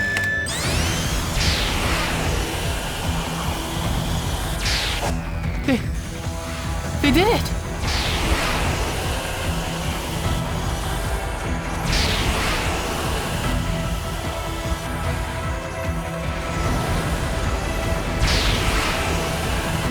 They figured out how to make it roll in 3D! Finally! Update 2 for Sonic Frontiers is here, and we have a good amount to go over. But I need to stress this right out of the gate. If all you ever wanted to do at Sonic is to roll into a ball, run around at the speed of sound, and hit ramps to shoot off into the sky like me, you are going to love this free update. Do yourself a favor, get all S ranks in the Action Chain Challenge, and unlock this move. It completely changes how you navigate the world, and is exactly what I personally look for in my open zone Sonic gameplay. It's not perfect, but it is a ton of fun. Anyways, with all of that out of the way, let's go over this update. Like update 1, let's start with the modes. The game now introduces a new Game Plus mode. To unlock this mode, just beat the game again by collecting the last emerald and fighting the final boss. In this mode, you can select any completed save game data, and from there you can play through the campaign again, this time with the stats of whatever completed save data you selected. Honestly, this mode is just kind of fine. It does the job, but I do have some nitpicks. Most of the people playing this mode most likely have high stats in this game, because the only people really playing Sonic Frontiers still are most likely Sonic fans. And while having your max stats is nice, it does take away almost all the challenge the game had, because the enemies are not any harder than on your first playthrough. Sometimes with games that have a new Game Plus mode, your moves will carry over, but the enemies in the game also get increasingly hard to kill to compensate for that, and to give you somewhat of a challenge. But in this mode, there aren't any changes made to them. Yeah, you could set the difficulty to extreme to make it harder because Sonic is stuck at level 1 stats in that mode and having everything be a one-hit kill, but that means unless you play New Game Plus on anything but extreme, you are going to experience absolutely no challenge, making this playthrough kind of meh. And if you do play on extreme difficulty, you actually miss out on a really nice change they made to the Elder Coco. Yeah, they made more changes to this guy. Now if you turn in any of the new Coco into him, he increases your stamina boost gauge. Kind of like The Legend of Zelda. Please don't kill me for making that comparison. Which is a nice change, but it doesn't work in extreme mode. The best thing about New Game Plus, in my opinion, is the simple fact that you can now bring the Spin Dash with you on your journey, which I'll talk more about in a moment. But yeah, like I mentioned, there are new Coco in the game, so let's talk about them. On the island maps, you'll see this new emblem. If you go to it, you'll most likely see a brand new obstacle course of sorts scattered all around the island. I'm not joking. These obstacle courses are a lot of fun. Some of them are puzzle based, while others are more about fast reflexes. I feel like the base game lacked puzzles like these, and I feel like those who really like the Sonic Unleashed style of fast reactive gameplay might get a kick out of these. Once you beat a certain obstacle, you will find a brand new Coco, and there's a good variety of them. There's even this Coco that has Excalibur from McKnight, which is a really cool callback. If you collect all the new Coco in the game, Sonic is rewarded with a crown that doesn't seem like much of a reward. It just kind of looks like Sonic just came back from Burger King. Whopper, Whopper, Whopper, Whopper. And speaking of cosmetics, let's go into the birthday stuff. In the extras menu, you could change Sonic's outfit to this admittedly hilarious but ridiculous looking birthday suit.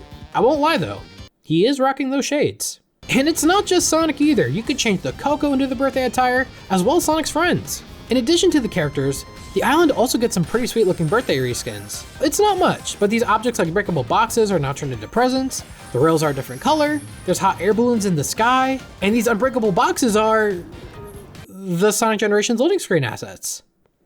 Wait, what? Now, this is nothing too crazy, but it is a nice addition, and the birthday song playlist playing a bunch of remixes from Sonic's past games are nice to listen to. Now let's cover some of the big new additions to the game. One of these is the new Score Attack Challenge. These are all about trying to get the highest score before the time runs out. To get points, you can do literally anything. Hell, you even get points by boosting in a straight line. But to get more points, you're going to want to do things like hit bumpers, go through dash rings, do tricks in the air, and the most key to them all, attack enemies. You can also get a huge score multiplier by collecting these orbs on the ground. This is key to get an S rank in some of these, and oh boy, some of these will test your skill. especially on some of them in Island 5. I had to reset the challenge multiple times to get an S rank. The best way I found to get points fast is to get your score multiplier up as fast as possible. Then find a large group of smaller enemies, and each one you kill adds up quickly. Once you get all S ranks from the attack challenges, you unlock the best addition to Sonic in decades, the Spin Dash. And oh my god, I can't stress enough how much I love this addition to the game. One of my main gripes about Frontiers, hell, all of 3D Sonic for well over a decade, is that I simply just want the freedom to roll into a ball, roll down a hill, and up a ramp and launch into the sky, just like I did in the classic games and translated well into 3D, like in Sonic Adventure. But ever since Adventure, the games became less open and more linear, resulting in less reliance of players to do that, since players didn't have the freedom to do whatever they wanted, when they wanted. But when Sonic Frontiers was announced and we heard that it was an open world-like game, this was one of the very first things I was hoping for. I wanted Sonic's moveset to take full advantage of the open world. And Sonic Frontiers, when it first released, kind of did that. In Frontiers, there's not much reliance on momentum, which, spoiler alert, still doesn't. But it's fine because it toyed with giving you the freedom to move around at blazing speeds, which was a lot of fun. The only real downside that I mentioned in my review was that I really couldn't take advantage of any of the hills or ramps in the game. Sonic would feel like a magnet at times and just stick to the ground no matter what. But Kishimoto and everyone at Sonic Team heard our voice loud and clear. Because when you use the Spin Dash in this game, you are no longer a magnet to the floor. Any slight incline, and you go flying throughout the Starfall Island sky, and it is incredibly exhilarating. This is the type of freedom I wanted to have in my Sonic games, especially when I control such a fun character like Sonic in an open world. Is this the perfect Sonic controls? No. I would still much rather prefer to earn my speed using momentum-based platforming rather than just boosting. But for a game that does have the boost mechanic, this is a really, really nice addition. Let me break down what we could do with this move. You can charge it up like in the classic Sonic games, which is cool. You can activate it while running, and you can even activate it in the air with the camera pointing in whichever direction you want to launch off into. It's cool. You could even roll like this for some reason. I mean, it kind of has physics to it, so you can roll down hills with it, I guess. Now, this isn't your everyday Spin Dash. The Spin Dash in this game is like if Sonic Adventure Spin Dash had a baby with the Sonic Lost World Spin Dash. By that I mean you can spam it if you want, and you can launch off things, but it also acts like Sonic Lost World Spin Dash, where you can hold it like a boost. But don't get me wrong, I love it. It is fun as hell. Thanks to this move, there is so much more verticality to your movements, and I love it. I love seeing Squid flying through the air and being able to jump onto its tail with a well-timed Spin Dash. I love taking out the tower enemy right away by launching off a ramp and into range of its head. And I love just rolling into things. It's so much fun. Which, by the way, they added some quality of life changes to this game as well in this update, like the ability to control your rate of deceleration for things like jumps and your ability to hold a boost in the air. Combine that with the Spin Dash and I believe I can fly. God, I mean this. The Spin Dash in this game is literally game-changing. After you unlock it. Yeah, I guess that's a bit of a downside looking in hindsight. Don't get me wrong. For someone like me, I love the feeling of unlocking this ability. It's kind of like how I felt finally unlocking Super Sonic in Sonic 2. It was worth all the trouble because the ability you got was so game-breaking. But something like this is something I feel like every player should have when they're experiencing Sonic Frontiers proper, so I highly urge everyone, even if you weren't a big fan of Sonic Frontiers in your first playthrough, do yourself a favor and unlock the Spin Dash. It truly increased my love for this game quite a lot, and I don't say that often. It's insane what you can do when you listen to feedback. Sonic Team, I mean this from all of us fans, thank you, thank you, thank you. I guess one last thing to mention for this update is the ability to turn off the scripted camera angles during combat. Yeah, you can turn those off in the game now, no mod required, and I absolutely love having it off. I don't know, I just feel like having the camera zoomed out helps a lot in combat. Clearly Sonic Team was looking at what mods people were installing and took notes, because that was one of the major mods I've seen everyone using. But hey, I won't hate, it works. I can't say it enough. If you guys didn't hear me already, Get the spin dash. It will change your life! Sorry, what I meant to say is, I am so proud of Sonic Team. You could tell as these DLCs have been coming out, they are slowly unlocking the potential they have as developers, and that's really why I like this game. The only major thing that still needs to be fixed in this game so far is the ending. By that I mean the final boss fight. And the fact that Update 3 is directly going to address that issue, along with adding playable characters and more to the story, I think Sonic Frontiers might end up being one of the best 3D Sonic games since Sonic Adventure and Sonic Adventure 2. If you told me in 2021 that the newest 3D Sonic game would not only be solid at launch, but would continue to see new updates over the course of a year that added new abilities, stories, modes, and characters, all for free, I wouldn't have believed you. I don't think anyone would have believed you. Hell, I still don't believe you. But seriously, this game has changed so much in the past year, and it changed for the better. There would be no point in going over every change that has been made. I already made 2 videos for each update that goes into extensive detail, so I haven't left any stone unturned. If you haven't watched those already, then... well, what the hell? But now we have the biggest update yet. Update 3, The Final Horizon. The one that we have been waiting for so long.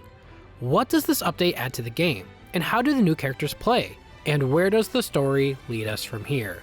Let's jump into it right now. So, since release, Sonic Frontiers has been fixed a lot.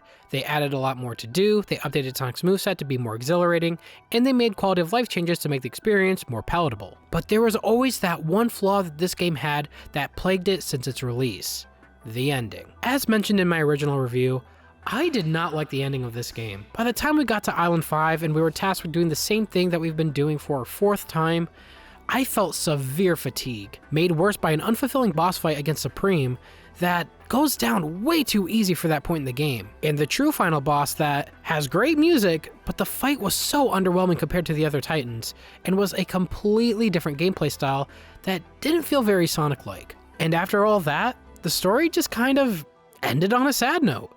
Sage dies for like 5 minutes. No one on Sonic's side had any reaction to the fact that she sacrificed herself for them, and in the end, it didn't matter, because after the credits, Eggman brings her back anyways. Damn, move over Shadow. Sage didn't need to wait a whole game to come back, she just needed a credit sequence.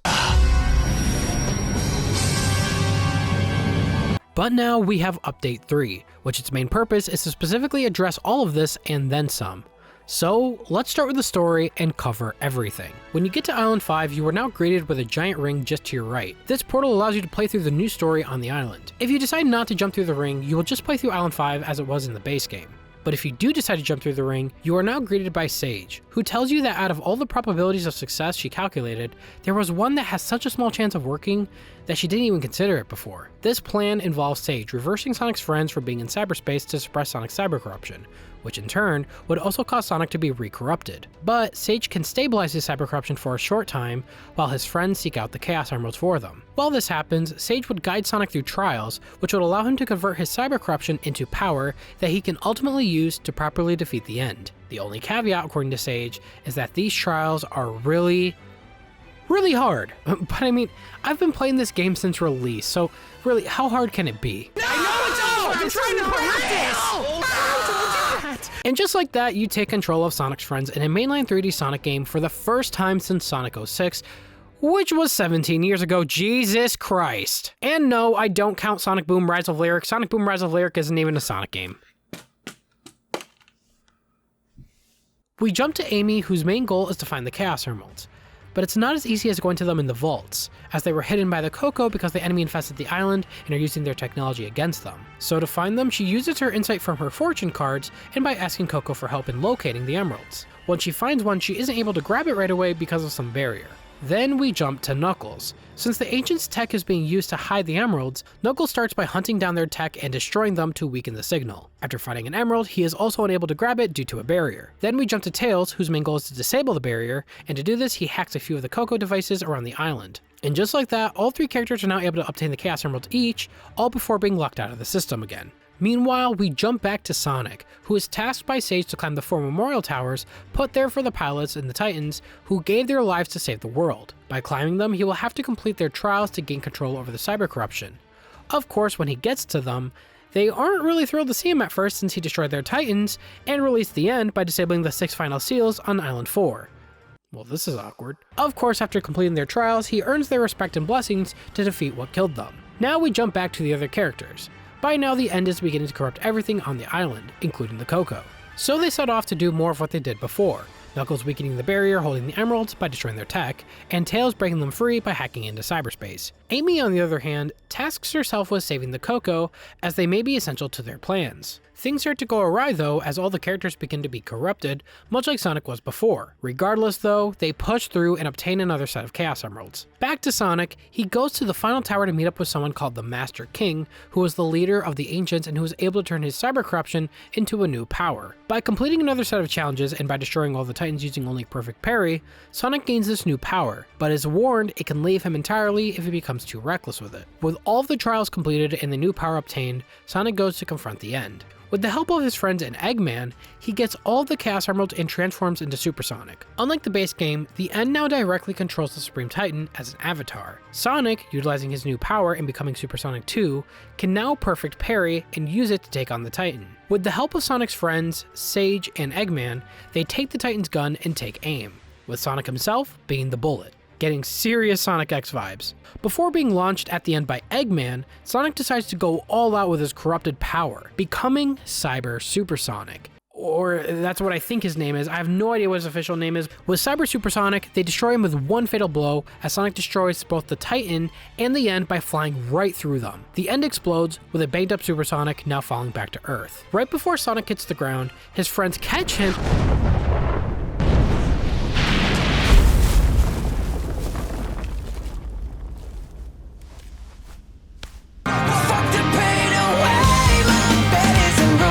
Never mind. He falls down, but in the end is just fine. Everyone is saved from their cyber corruption, with everyone laughing and hugging. With the world saved and no sacrifice needed by Sage this time, she is now able to go home with Eggman, with Sonic and his friends now able to safely leave the islands off to new adventures. And that's the new story for the Final Horizons update. And wow, what a complete 180 compared to what we had in the base game, which is probably better labeled as the bad ending compared to this. All the new dialogue is pretty good, and even getting more insight into the story is always a treat. I love how they took this opportunity to answer some lingering questions in some of the optional cutscenes, like explaining the meaning of this symbol that we've been seeing since the first trailer of the damn game. Hell, they even explained the rocks, which were apparently stacked like this because it was a game with the Ancients to see who could stack them the highest? In other words, Jenga. What? I also love how they just completely gave up on explaining the pinball on Chaos Island. They essentially said it was a playful idea from the developers. Regarding the main story though, it's nothing too crazy, but it is fun to see them use the pals from the Titans in the main story more. This is something I felt we needed more of in the base game because I wanted to know a ton more about them. I will say though, I am disappointed that they didn't go into detail about how Chaos came to be from the Ancients. I still feel like that's a huge lore drop just waiting to happen. Hopefully that's something they can explain in a future title though. With the new story out of the way, let's go into the gameplay, starting with Sonic's friends. To start, it should be mentioned that all of them control very similarly to Sonic, which is how it should be. That's how it is in the classic games, and that's why I like playing as Tails and Knuckles in Sonic Adventure. Amy was a bit slow for my liking. Thankfully here they all have the same base speed as Sonic, which doesn't slow down the pace of the game, and I like that this game treats all the characters the same way. Starting out, everyone can jump, double jump, and boost to keep the game's pace consistent. There are also a few moves everyone is able to unlock via the skill tree, like the side loop, spin dash, and parry. I wish I could say everyone can also homing attack, but we'll cross that bridge when we get to it. Now let's get into the unique stuff, starting with Amy. In terms of mobility, she can now do something called the card float, which acts kind of like a triple jump with the ability to slowly float back down. She also has the ability to do something called the high card jump, which when unlocked can be accomplished by stomping, which allows her to go really high into the air using a bit of acrobatics very similar to her movements in Sonic Adventure 1. But unlike Sonic Adventure 1, Amy's vertical movement in this is insane. With all the moves I've just mentioned, you can chain these together to go insanely high up. So if you do the high card jump after a stomp, followed by a double jump and then a card float, you can get to really high places, and I really like it. No joke, I really like playing as Amy in this. Her movement and her ability to jump really high is actually really fun to play as, and I like this approach with her being very acrobatic. Oh, look, a ninja enemy's down there. Let's try to fight it with Amy and see how much the difficulty has changed, as well as their combat ability. Well, shit. Yeah, it's worth noting that once you spawn with any of the new characters, you are pretty much completely defenseless with no real way to fight anything until you unlock more of the skill tree. Made even worse that your attack and defense stats are completely reset for each character. And with the increased difficulty of these enemies, it is damn near imperative that you avoid any and all enemies when you start out at all costs, because you will get your ass kicked. Master Ninja Plus. So she has a homing attack. Hey! Speaking of attacks, what does Amy have in her arsenal? Well, of course, if you all know Amy, you know how she really deals the damage. She can always rely on her classic handy-dandy ham cards. Yeah, her classic fortune cards as her main attack. And once you unlock more of her attack, you can start to spin around to attack enemies using her cards. Okay, we gotta talk about this. Is anyone else finding this really weird how they are just leaning super hard into this whole tarot card thing for Amy? Don't get me wrong, I don't hate that they're there. I mean, they were a small part of her character since her inception, and seeing them return in the opening of Sonic CD and Origins makes sense. As well as her pulling them out in the story to get some insight on where to get the Chaos Emeralds. That's a cool comeback, and it feels like it's a fitting application for them. But the reality is, we have gone almost 30 years without them ever being mentioned or seen in any mainline Sonic game. Now they are everywhere, and it just feels a tad forced. Again, I don't hate that they're there, but I do feel like how they are implemented is important. Seriously, this spin attack should have been her hammer. I mean, this entire move is a direct callback to her moveset in Sonic Adventure 1. Hell, she even gets dizzy the same way she did back in the day. So the omission of her hammer over the cards does feel like a bit of an odd and forced choice. But okay, if her main attack is cards, then how does her hammer get integrated? Well, not only can every character side loop, but they also have a unique way to pull off a quick side loop of sorts. For Amy, she has something called the Psy Hammer. That is great for taking down enemies for a short time and passing through puzzles that requires the quick side loop. I also like that you can activate this move in midair. Along with the side loop, every character also has the ability to parry, with Amy utilizing her hammer for that as well. I do think that it's cool that the parry here also has a secondary effect on the enemies, like the poison parry that reduces an enemy's health for a short time. Secondary effects like this in combat was something that I solely missed in the original game, and it was something I mentioned that I wish we had more of, so it's great to see that they're playing with stuff like this, and hopefully for future games, we could see this stuff return in combat. As mentioned before, she has the ability to stomp, but she also has a new move called the multi-lock, which buffs her homing attack to lock onto multiple targets all at once. I think stuff like this is super cool, and I also like how they utilize this skill for certain platforming challenges. Now, what about having a max ring count move? With Sonic, he had this cool electric effect and was able to boost even faster. Do these characters have something similar? Well, yes.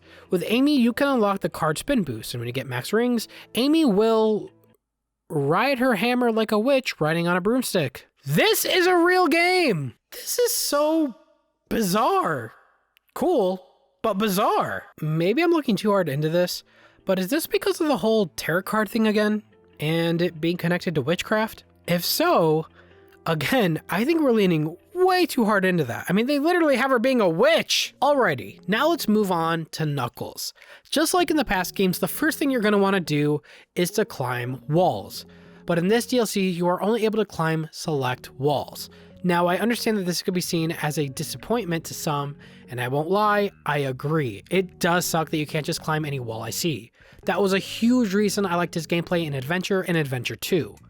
But I will give them a pass on this one. Look, I'll go into more depth on this later, but clearly this DLC wasn't planned when they were originally making this game. I'm sure they're doing what they can in the confinements of what they have in Frontiers with the time that they have, but I do agree this is disappointing. Custom coding specific walls would be climbable only with Knuckles probably would have been a huge endeavor to program for a free DLC. While I expected this shortcut approach in this game, it doesn't really excuse it. Regarding the shortcut approach though, these climbable walls do have their fair share of problems. These climbable walls behave pretty much the same as how Sonic behaves when he climbs them, but that also means it has the same properties as Sonic, where if you so much as touch your toe on another wall or corner in an odd way, you will just slide down awkwardly and you'll fall off if you don't save yourself. In short, this happens way too often and it makes me want to pull my hair out, especially because some puzzles require very specific movements in very tight spaces, and it is very easy to keep falling off. Not to mention, because of these climbable walls having the same properties as before, it can look a bit odd at certain angles. Okay. What? Knuckles, you don't need to climb this. Knuckles, that's a little extra. You can calm down. I'm angry! I'm angry! Knuckles also has the ability to glide, which is awesome, But man, do I have some nitpicks. First off, you can't just immediately glide. For some reason, Knuckles does this very odd transition animation before gliding that freezes him in place for a solid second, and every single time he does this, a part of me dies inside. I hate when games have transition animations that stop your movements. I'm sorry, but it is my #1 pet peeve in video games. I would much rather he just jumps into a glide right away to keep the flow going. I'll just wait for a mod to fix it. My second pet peeve though is with the glide itself. Usually with Knuckles' glide in Adventure, the longer you glide, the faster you go. But here, you are stuck at a consistent, steady pace. Now, that's honestly not a big problem. My big problem is his turn radius because, oh my god, he turns like a truck! Hell, I can't even say that. The gun truck has a better turn radius than this guy. He turns like a goddamn tank on butter! And that's just one problem. For some reason, and please tell me if I'm wrong, and tell me if you guys had this experience too, whenever I have Knuckles facing the camera, his control just gets all out of whack, and I feel like I lose almost all control of where I'm going. Hell, there are times where I do a 180 in the air with Knuckles to turn around, and Knuckles, I swear to god, will just get a mind of his own. I'll hold left and he'll just keep turning right at times. I believe this might have something to do with maybe the camera movements or something affecting him while he's flying. I don't know, but this happened a lot in the game, and this never happened to me in any other Sonic game whenever I play as Knuckles, so there's definitely something wrong with his mid-air controls that I hope they improve in future titles. Now let's talk about his combat. Starting out like Amy, you have no way of really attacking. Hell, you can't even throw a punch. But once you unlock the combo attack, you can start to throw close-range fiery punches. The only thing I don't like about it though, is that the punches are tied to the same button as the homing attack. So if there's an enemy, you have to homing attack them first before you can start punching. And I'm not sure how I really feel about that. I kind of wish they were just simply tied to a different button so you didn't have to do this. I'd like to be able to punch freely at enemies in any direction without having to be forced to homing attack first, because as a result, you are kind of locked in a specific location every time you attack them. I know having the homing attack is essential for platforming in this game though, because of how it's designed, so I do understand why they had to give him the homing attack, but if the past games handled it better, then the past games handled it better. And that's all I could really say. There are a few other attacks that Knuckles brings to the table, like his Heat Stomp, which is essentially a ground pound, and the Drill attack that looks okay, but Knuckles looks like a damn red ice cream cone.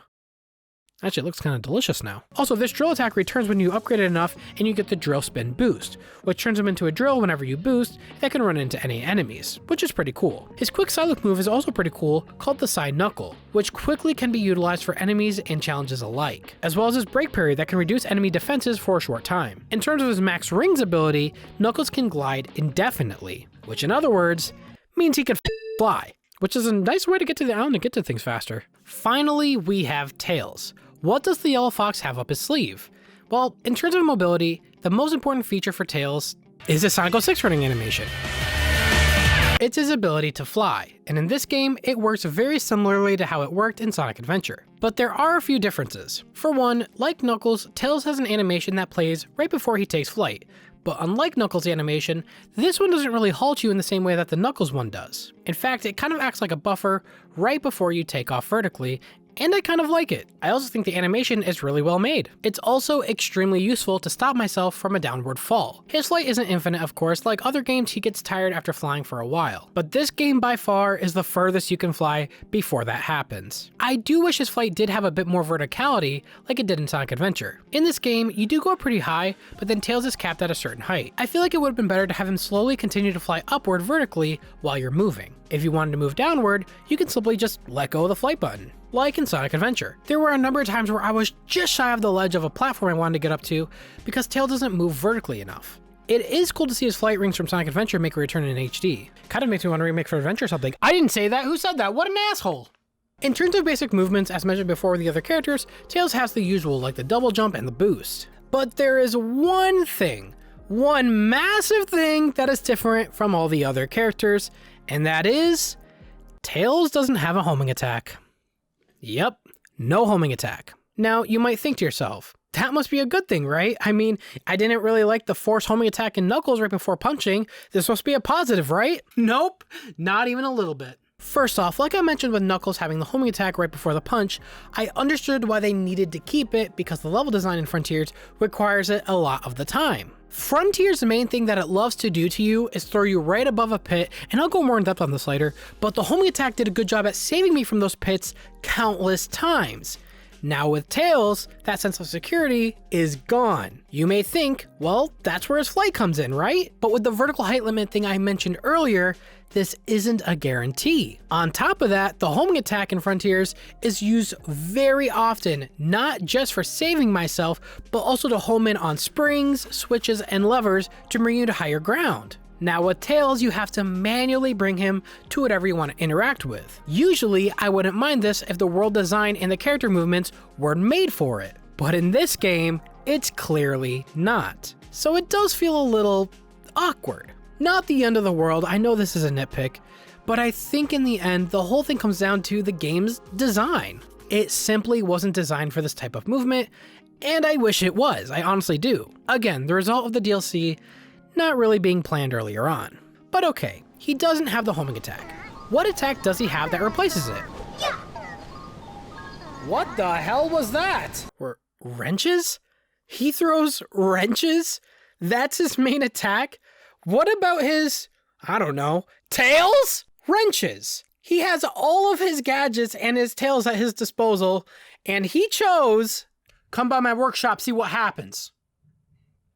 Wrenches. First off, this throwing animation is hilariously awful, and the fact that you can spam this attack with the unlimited wrenches makes it even more hilarious. I'm sorry. I just don't understand. Why take away the homing attack, which gives us the ability to attack enemies accurately, when you're just going to give us another attack that homes in automatically for us? If you replace the homing attack with, say, a Tails Whip like in Adventure, which gives us the ability to attack enemies freely, this would make more sense. But this new move just leaves me asking questions. And if I'm quite honest, I just straight up don't use this move against enemies. Against boxes and the such and getting past challenges, yeah, that makes sense. But against enemies, I just straight up don't find this effective at all. Even after upgrading it, which allows you to throw multiple wrenches at once and it spins in the air, I still don't see it doing a whole lot of damage. I mean, they'll hurt if you throw them hard enough. But it's not all bad with Tails. He does have a number of gadgets at his disposal, like the Spike Stomp, which utilizes a pile bunker, a spring for parrying, and the quick Psy Loop called the Psy Blaster, that unlike all the other characters, shoots outward like a projectile. That's right, be careful, because now Tails is packing heat. I do want to comment on the level design for Tails real quick. There is so many sections built for him. So many intricate designs built to really challenge you in your ability to fly. A good amount of it requires skill and thought out gameplay to reach the end, and I really like it. Or all that noise and just fly straight to the end and break any and all challenge. Yep, let's talk about this absolute insane inclusion, because I could not go on much longer not talking about it. For Tails, you can unlock his iconic Cyclone from Sonic Adventure 2 and use it at max rings. This is a legit plane. First off, the controls are inverted, thank God, and you could even do a barrel roll. This is all tied to your boost gauge, of course, so you know what that means. Just make an infinity symbol and oh my God! They just didn't care.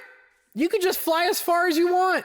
This isn't a cheat. This is a legit feature. Make sure you don't stomp from this height though. Hack the planet. Oh God. Where we landed, boys? Where we landed, boys? What? What just happened? Why did it go to back? Oh!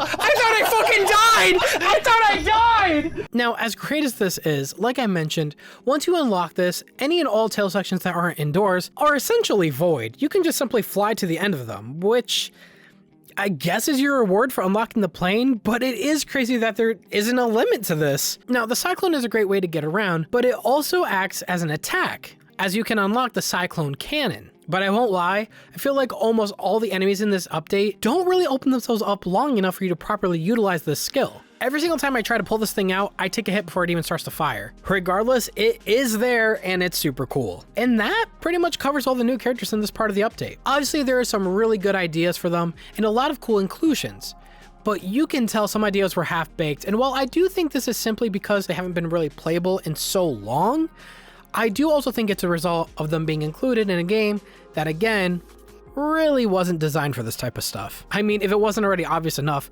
almost every character section added to the map is made using stock assets like walls and boxes, which also have horrendous, and I mean horrendous pop-in. How the f are we getting there? This shit's in space. Oh, the pop-in. Never mind. And this is made even worse when you're flying in the Cyclone, because you could just be flying freely and then BAM! An entire wall section just spawned in front of your f***ing face. Yeah, there's been nothing with the towers and... What the f***? Sadly though, there are 3 glaring issues that all the characters have that I haven't addressed yet. First off, their controls. You may think your controls you have with Sonic would simply carry over to these characters when you switch to them. But oh man, you could not be more wrong. In short, all the characters' movements in this game are bugged. You heard that right. The character movements are completely bugged. More specifically, their deceleration setting. For some reason, all the characters have their own deceleration rate, meaning it doesn't matter that you set your deceleration rate to 99%, Amy will still move a few yards before she stops. And you guys know me, you guys may think that's a good thing, and I would usually agree. Again, I like my momentum. But the problem stems from the level design that requires very specific jumps to be made on very tiny platforms and boxes over pits, so having a high deceleration rate is preferred. Now, you're not completely out of luck, thankfully. You can fix this by setting your deceleration rate to 100%, meaning the characters will just stop on a dime whenever you stop holding any direction. But that doesn't excuse the very glaring bug that there's no in-between option. It's either on or off. That's really baffling to me, and I would be surprised if this really did go unnoticed by the team. The second issue I have is the ability to easily switch between characters. To switch characters, you need to go to the Master King on top of this large tower that I'll go into in a moment, but you have to go to the specific location to swap. There is no simple menu option and no simple combination to swap characters. Why? If only there was a Sonic game you could have taken inspiration from to get this right. Seriously though, what the hell? This is something modders addressed day one, so I know this could have been done super easily, but for some reason it just wasn't added. Was this really not something they thought about during development? In fact, throughout the whole island, you will see sections for other characters as you play. So for example, let's say you're playing as Knuckles, and you find a Coco that only Amy can collect. Well, instead of being able to swap on the spot and collect it as Amy, you will need to leave it, run across the whole damn island to go to the top of this very tower, go to the Master King, swap to Amy, and run all the way back to collect that item. Does this sound familiar? My third problem, these characters are all locked to just Island 5. You can't select them on any other island, and it just feels a bit unnecessary. Even if the other islands don't have sections specifically designed for them, they probably would have worked just fine as they are, since they are essentially Sonic clones with their own unique abilities. So it does seem odd to just have them locked here. Overall though, after everything I mentioned, I think this is all still a positive, and they overall succeeded in bringing these characters to Frontiers. There isn't any character I hate playing, and they all bring something unique to the table in terms of abilities, while also maintaining the fast nature you come to expect in a Sonic game. This isn't perfect obviously, and there is some serious need to polish this either in another update, or especially for the next title.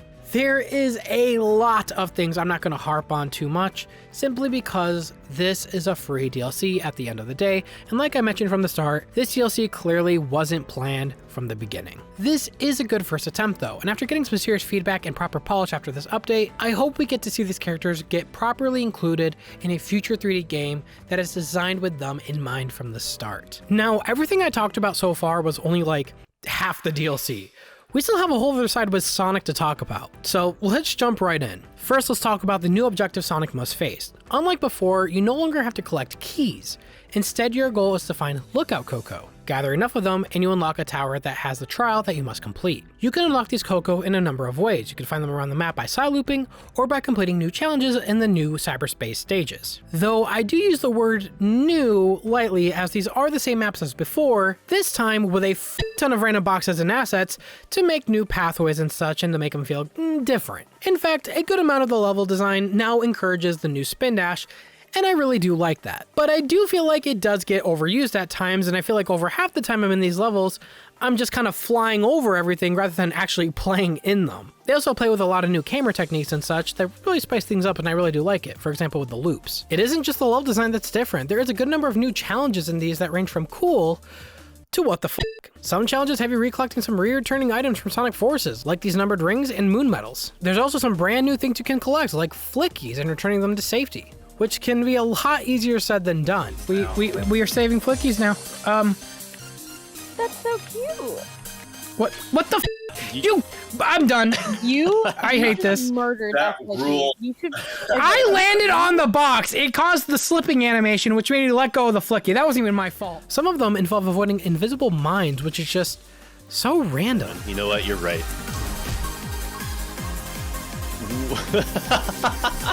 That killed you! You didn't have any rings, no.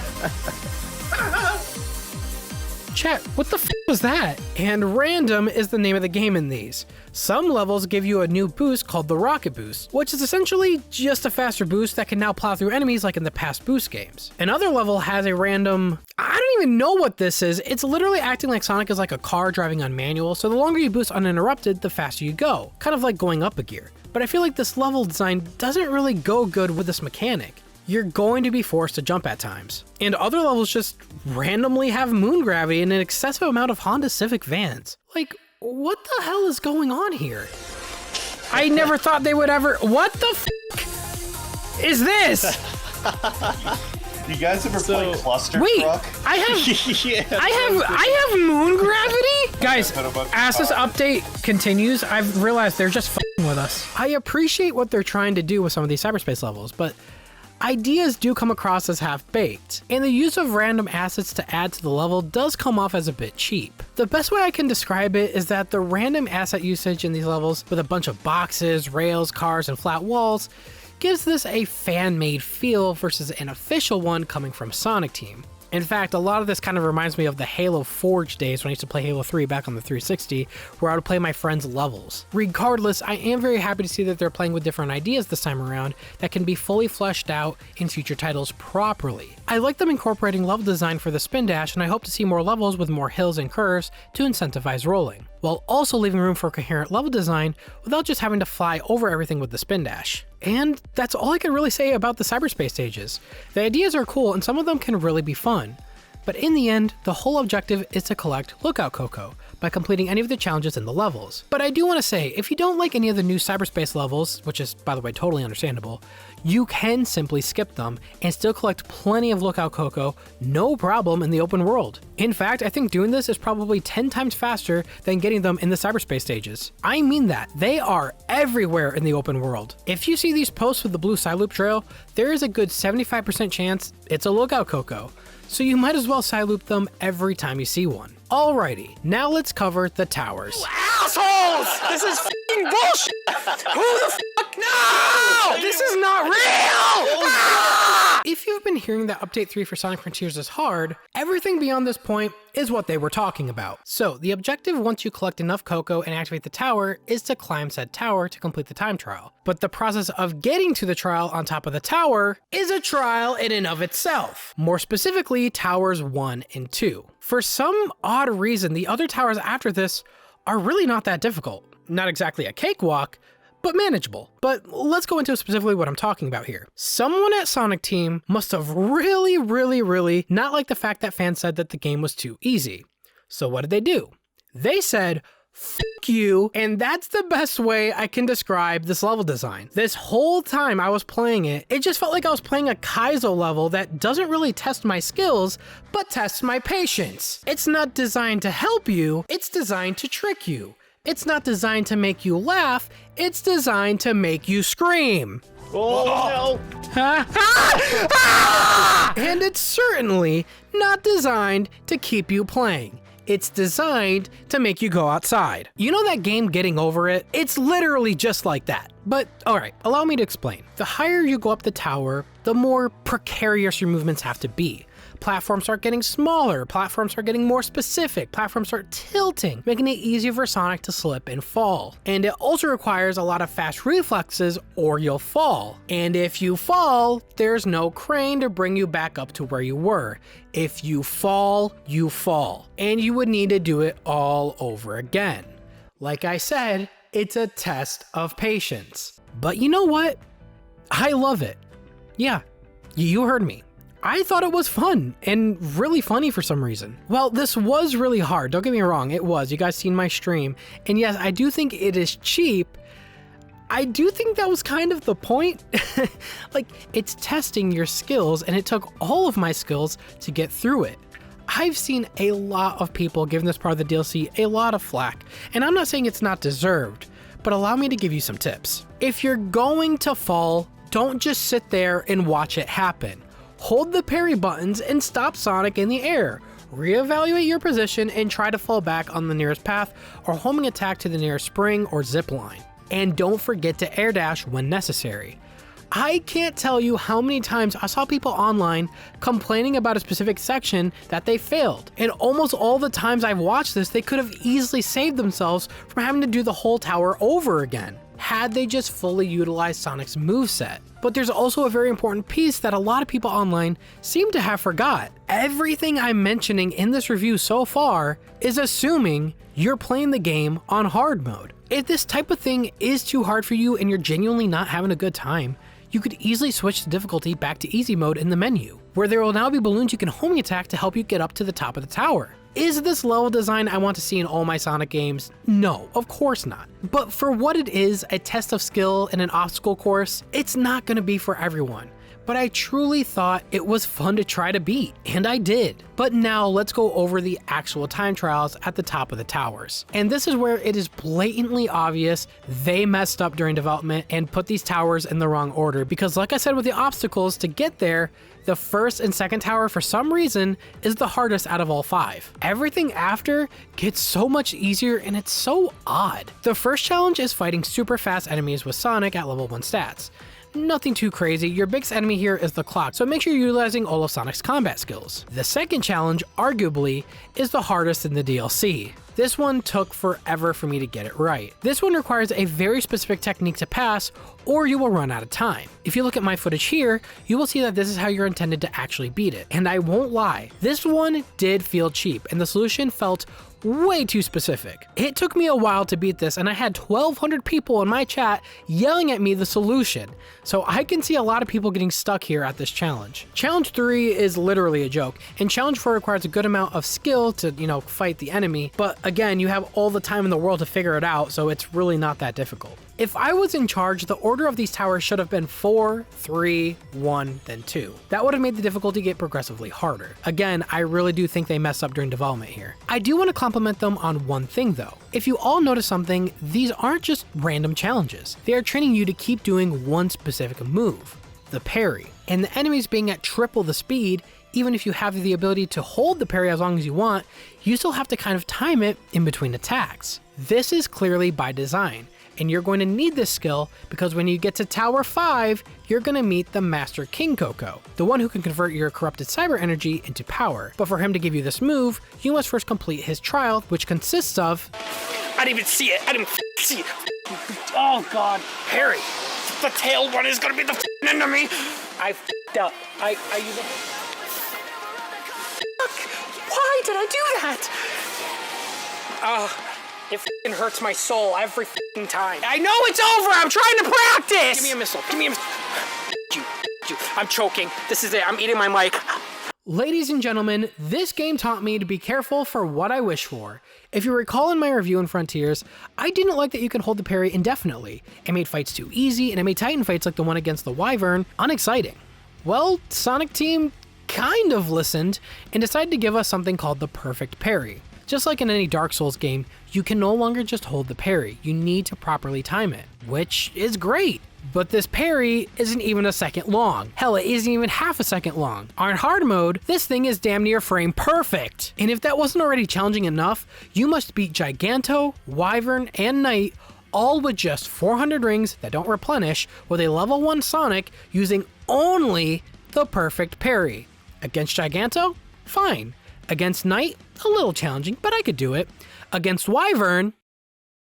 F*** you! This fight was the hardest thing I ever had to do in any Sonic game! I'm not kidding! It is right up there with Lancelot Returns from Black Knight. Unlike the other Titans, you can't just attack Wyvern. You have to parry him before you can attack. If you mess up, you have to wait another cycle to get another chance. But with your rings constantly counting down slowly, it's a race against the clock.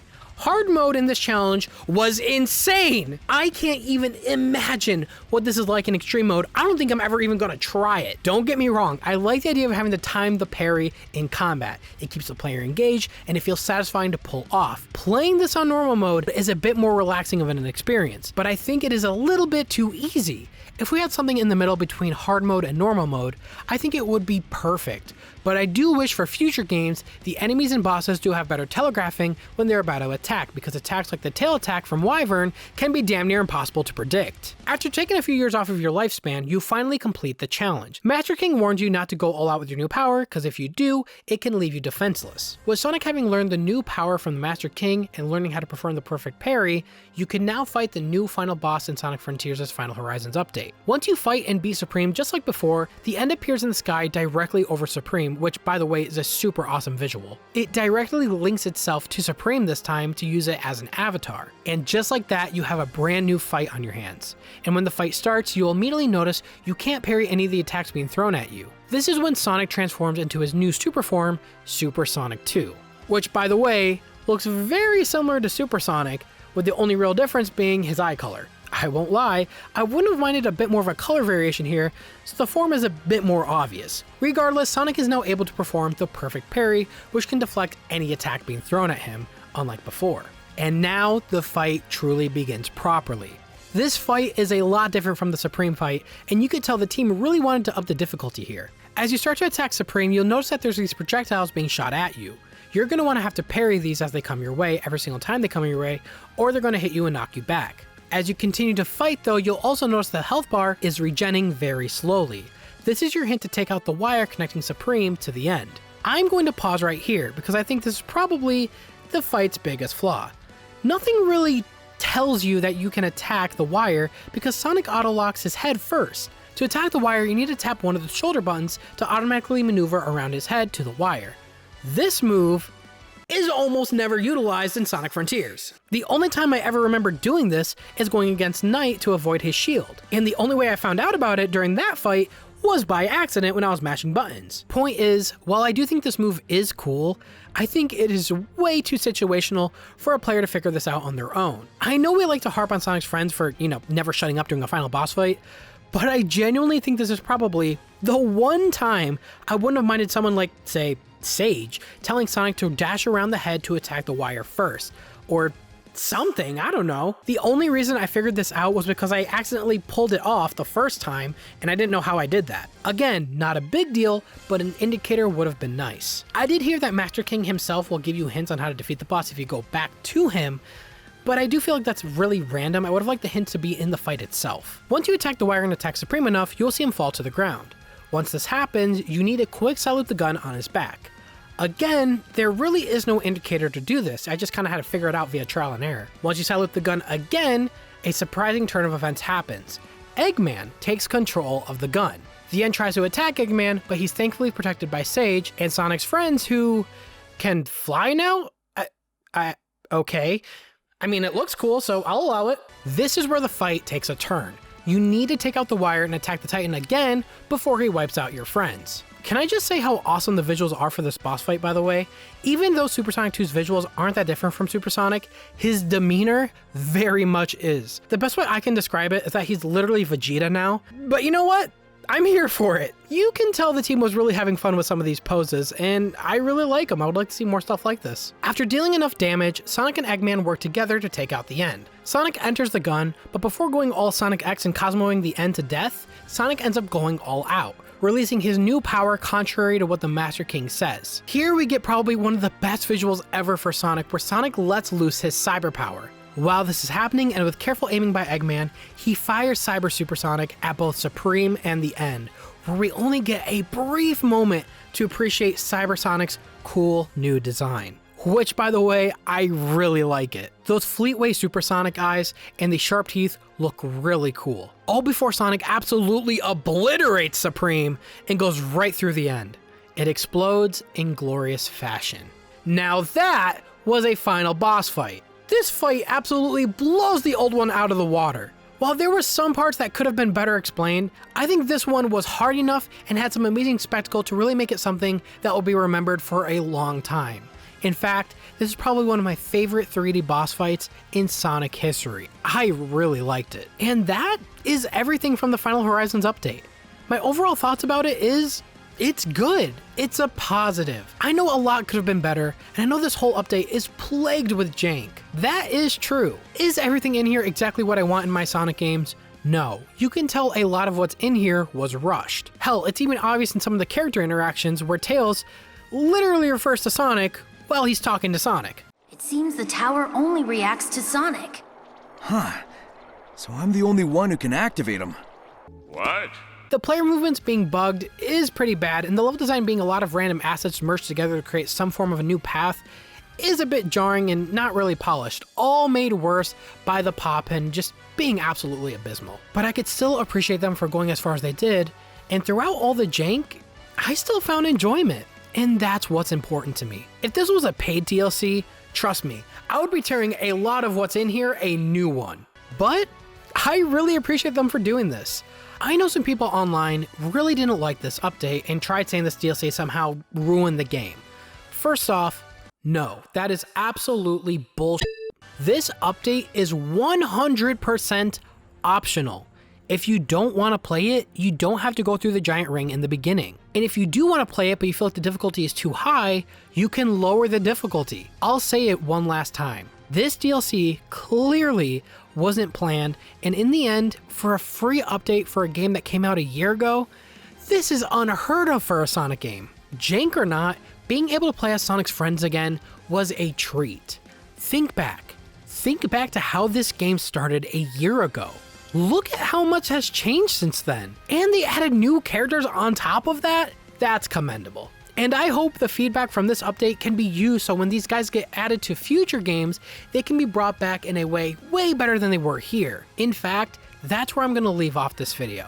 Everything I played in this update, of course, can be done way better. And I hope the feedback they get from this DLC will be used to make the next game the best it could be. And I hope that feedback that they hear is that we like what they're doing, we like Sonic's friends being in the game, and we like there to be challenge. But obviously there needs to be polish along the way. But for what it is, a free optional update in this game, thank you Sonic Team. And thank you to everyone who stuck by me for this game. This channel grew so much leading up to this game, and having this community means the world to me. Being able to experience stuff like this with all of you and talk about the future of Sonic because of this title is everything to me. This game added so much lore, so much content, and so much things to look forward to that I'm just happy I get to talk about that type of stuff again.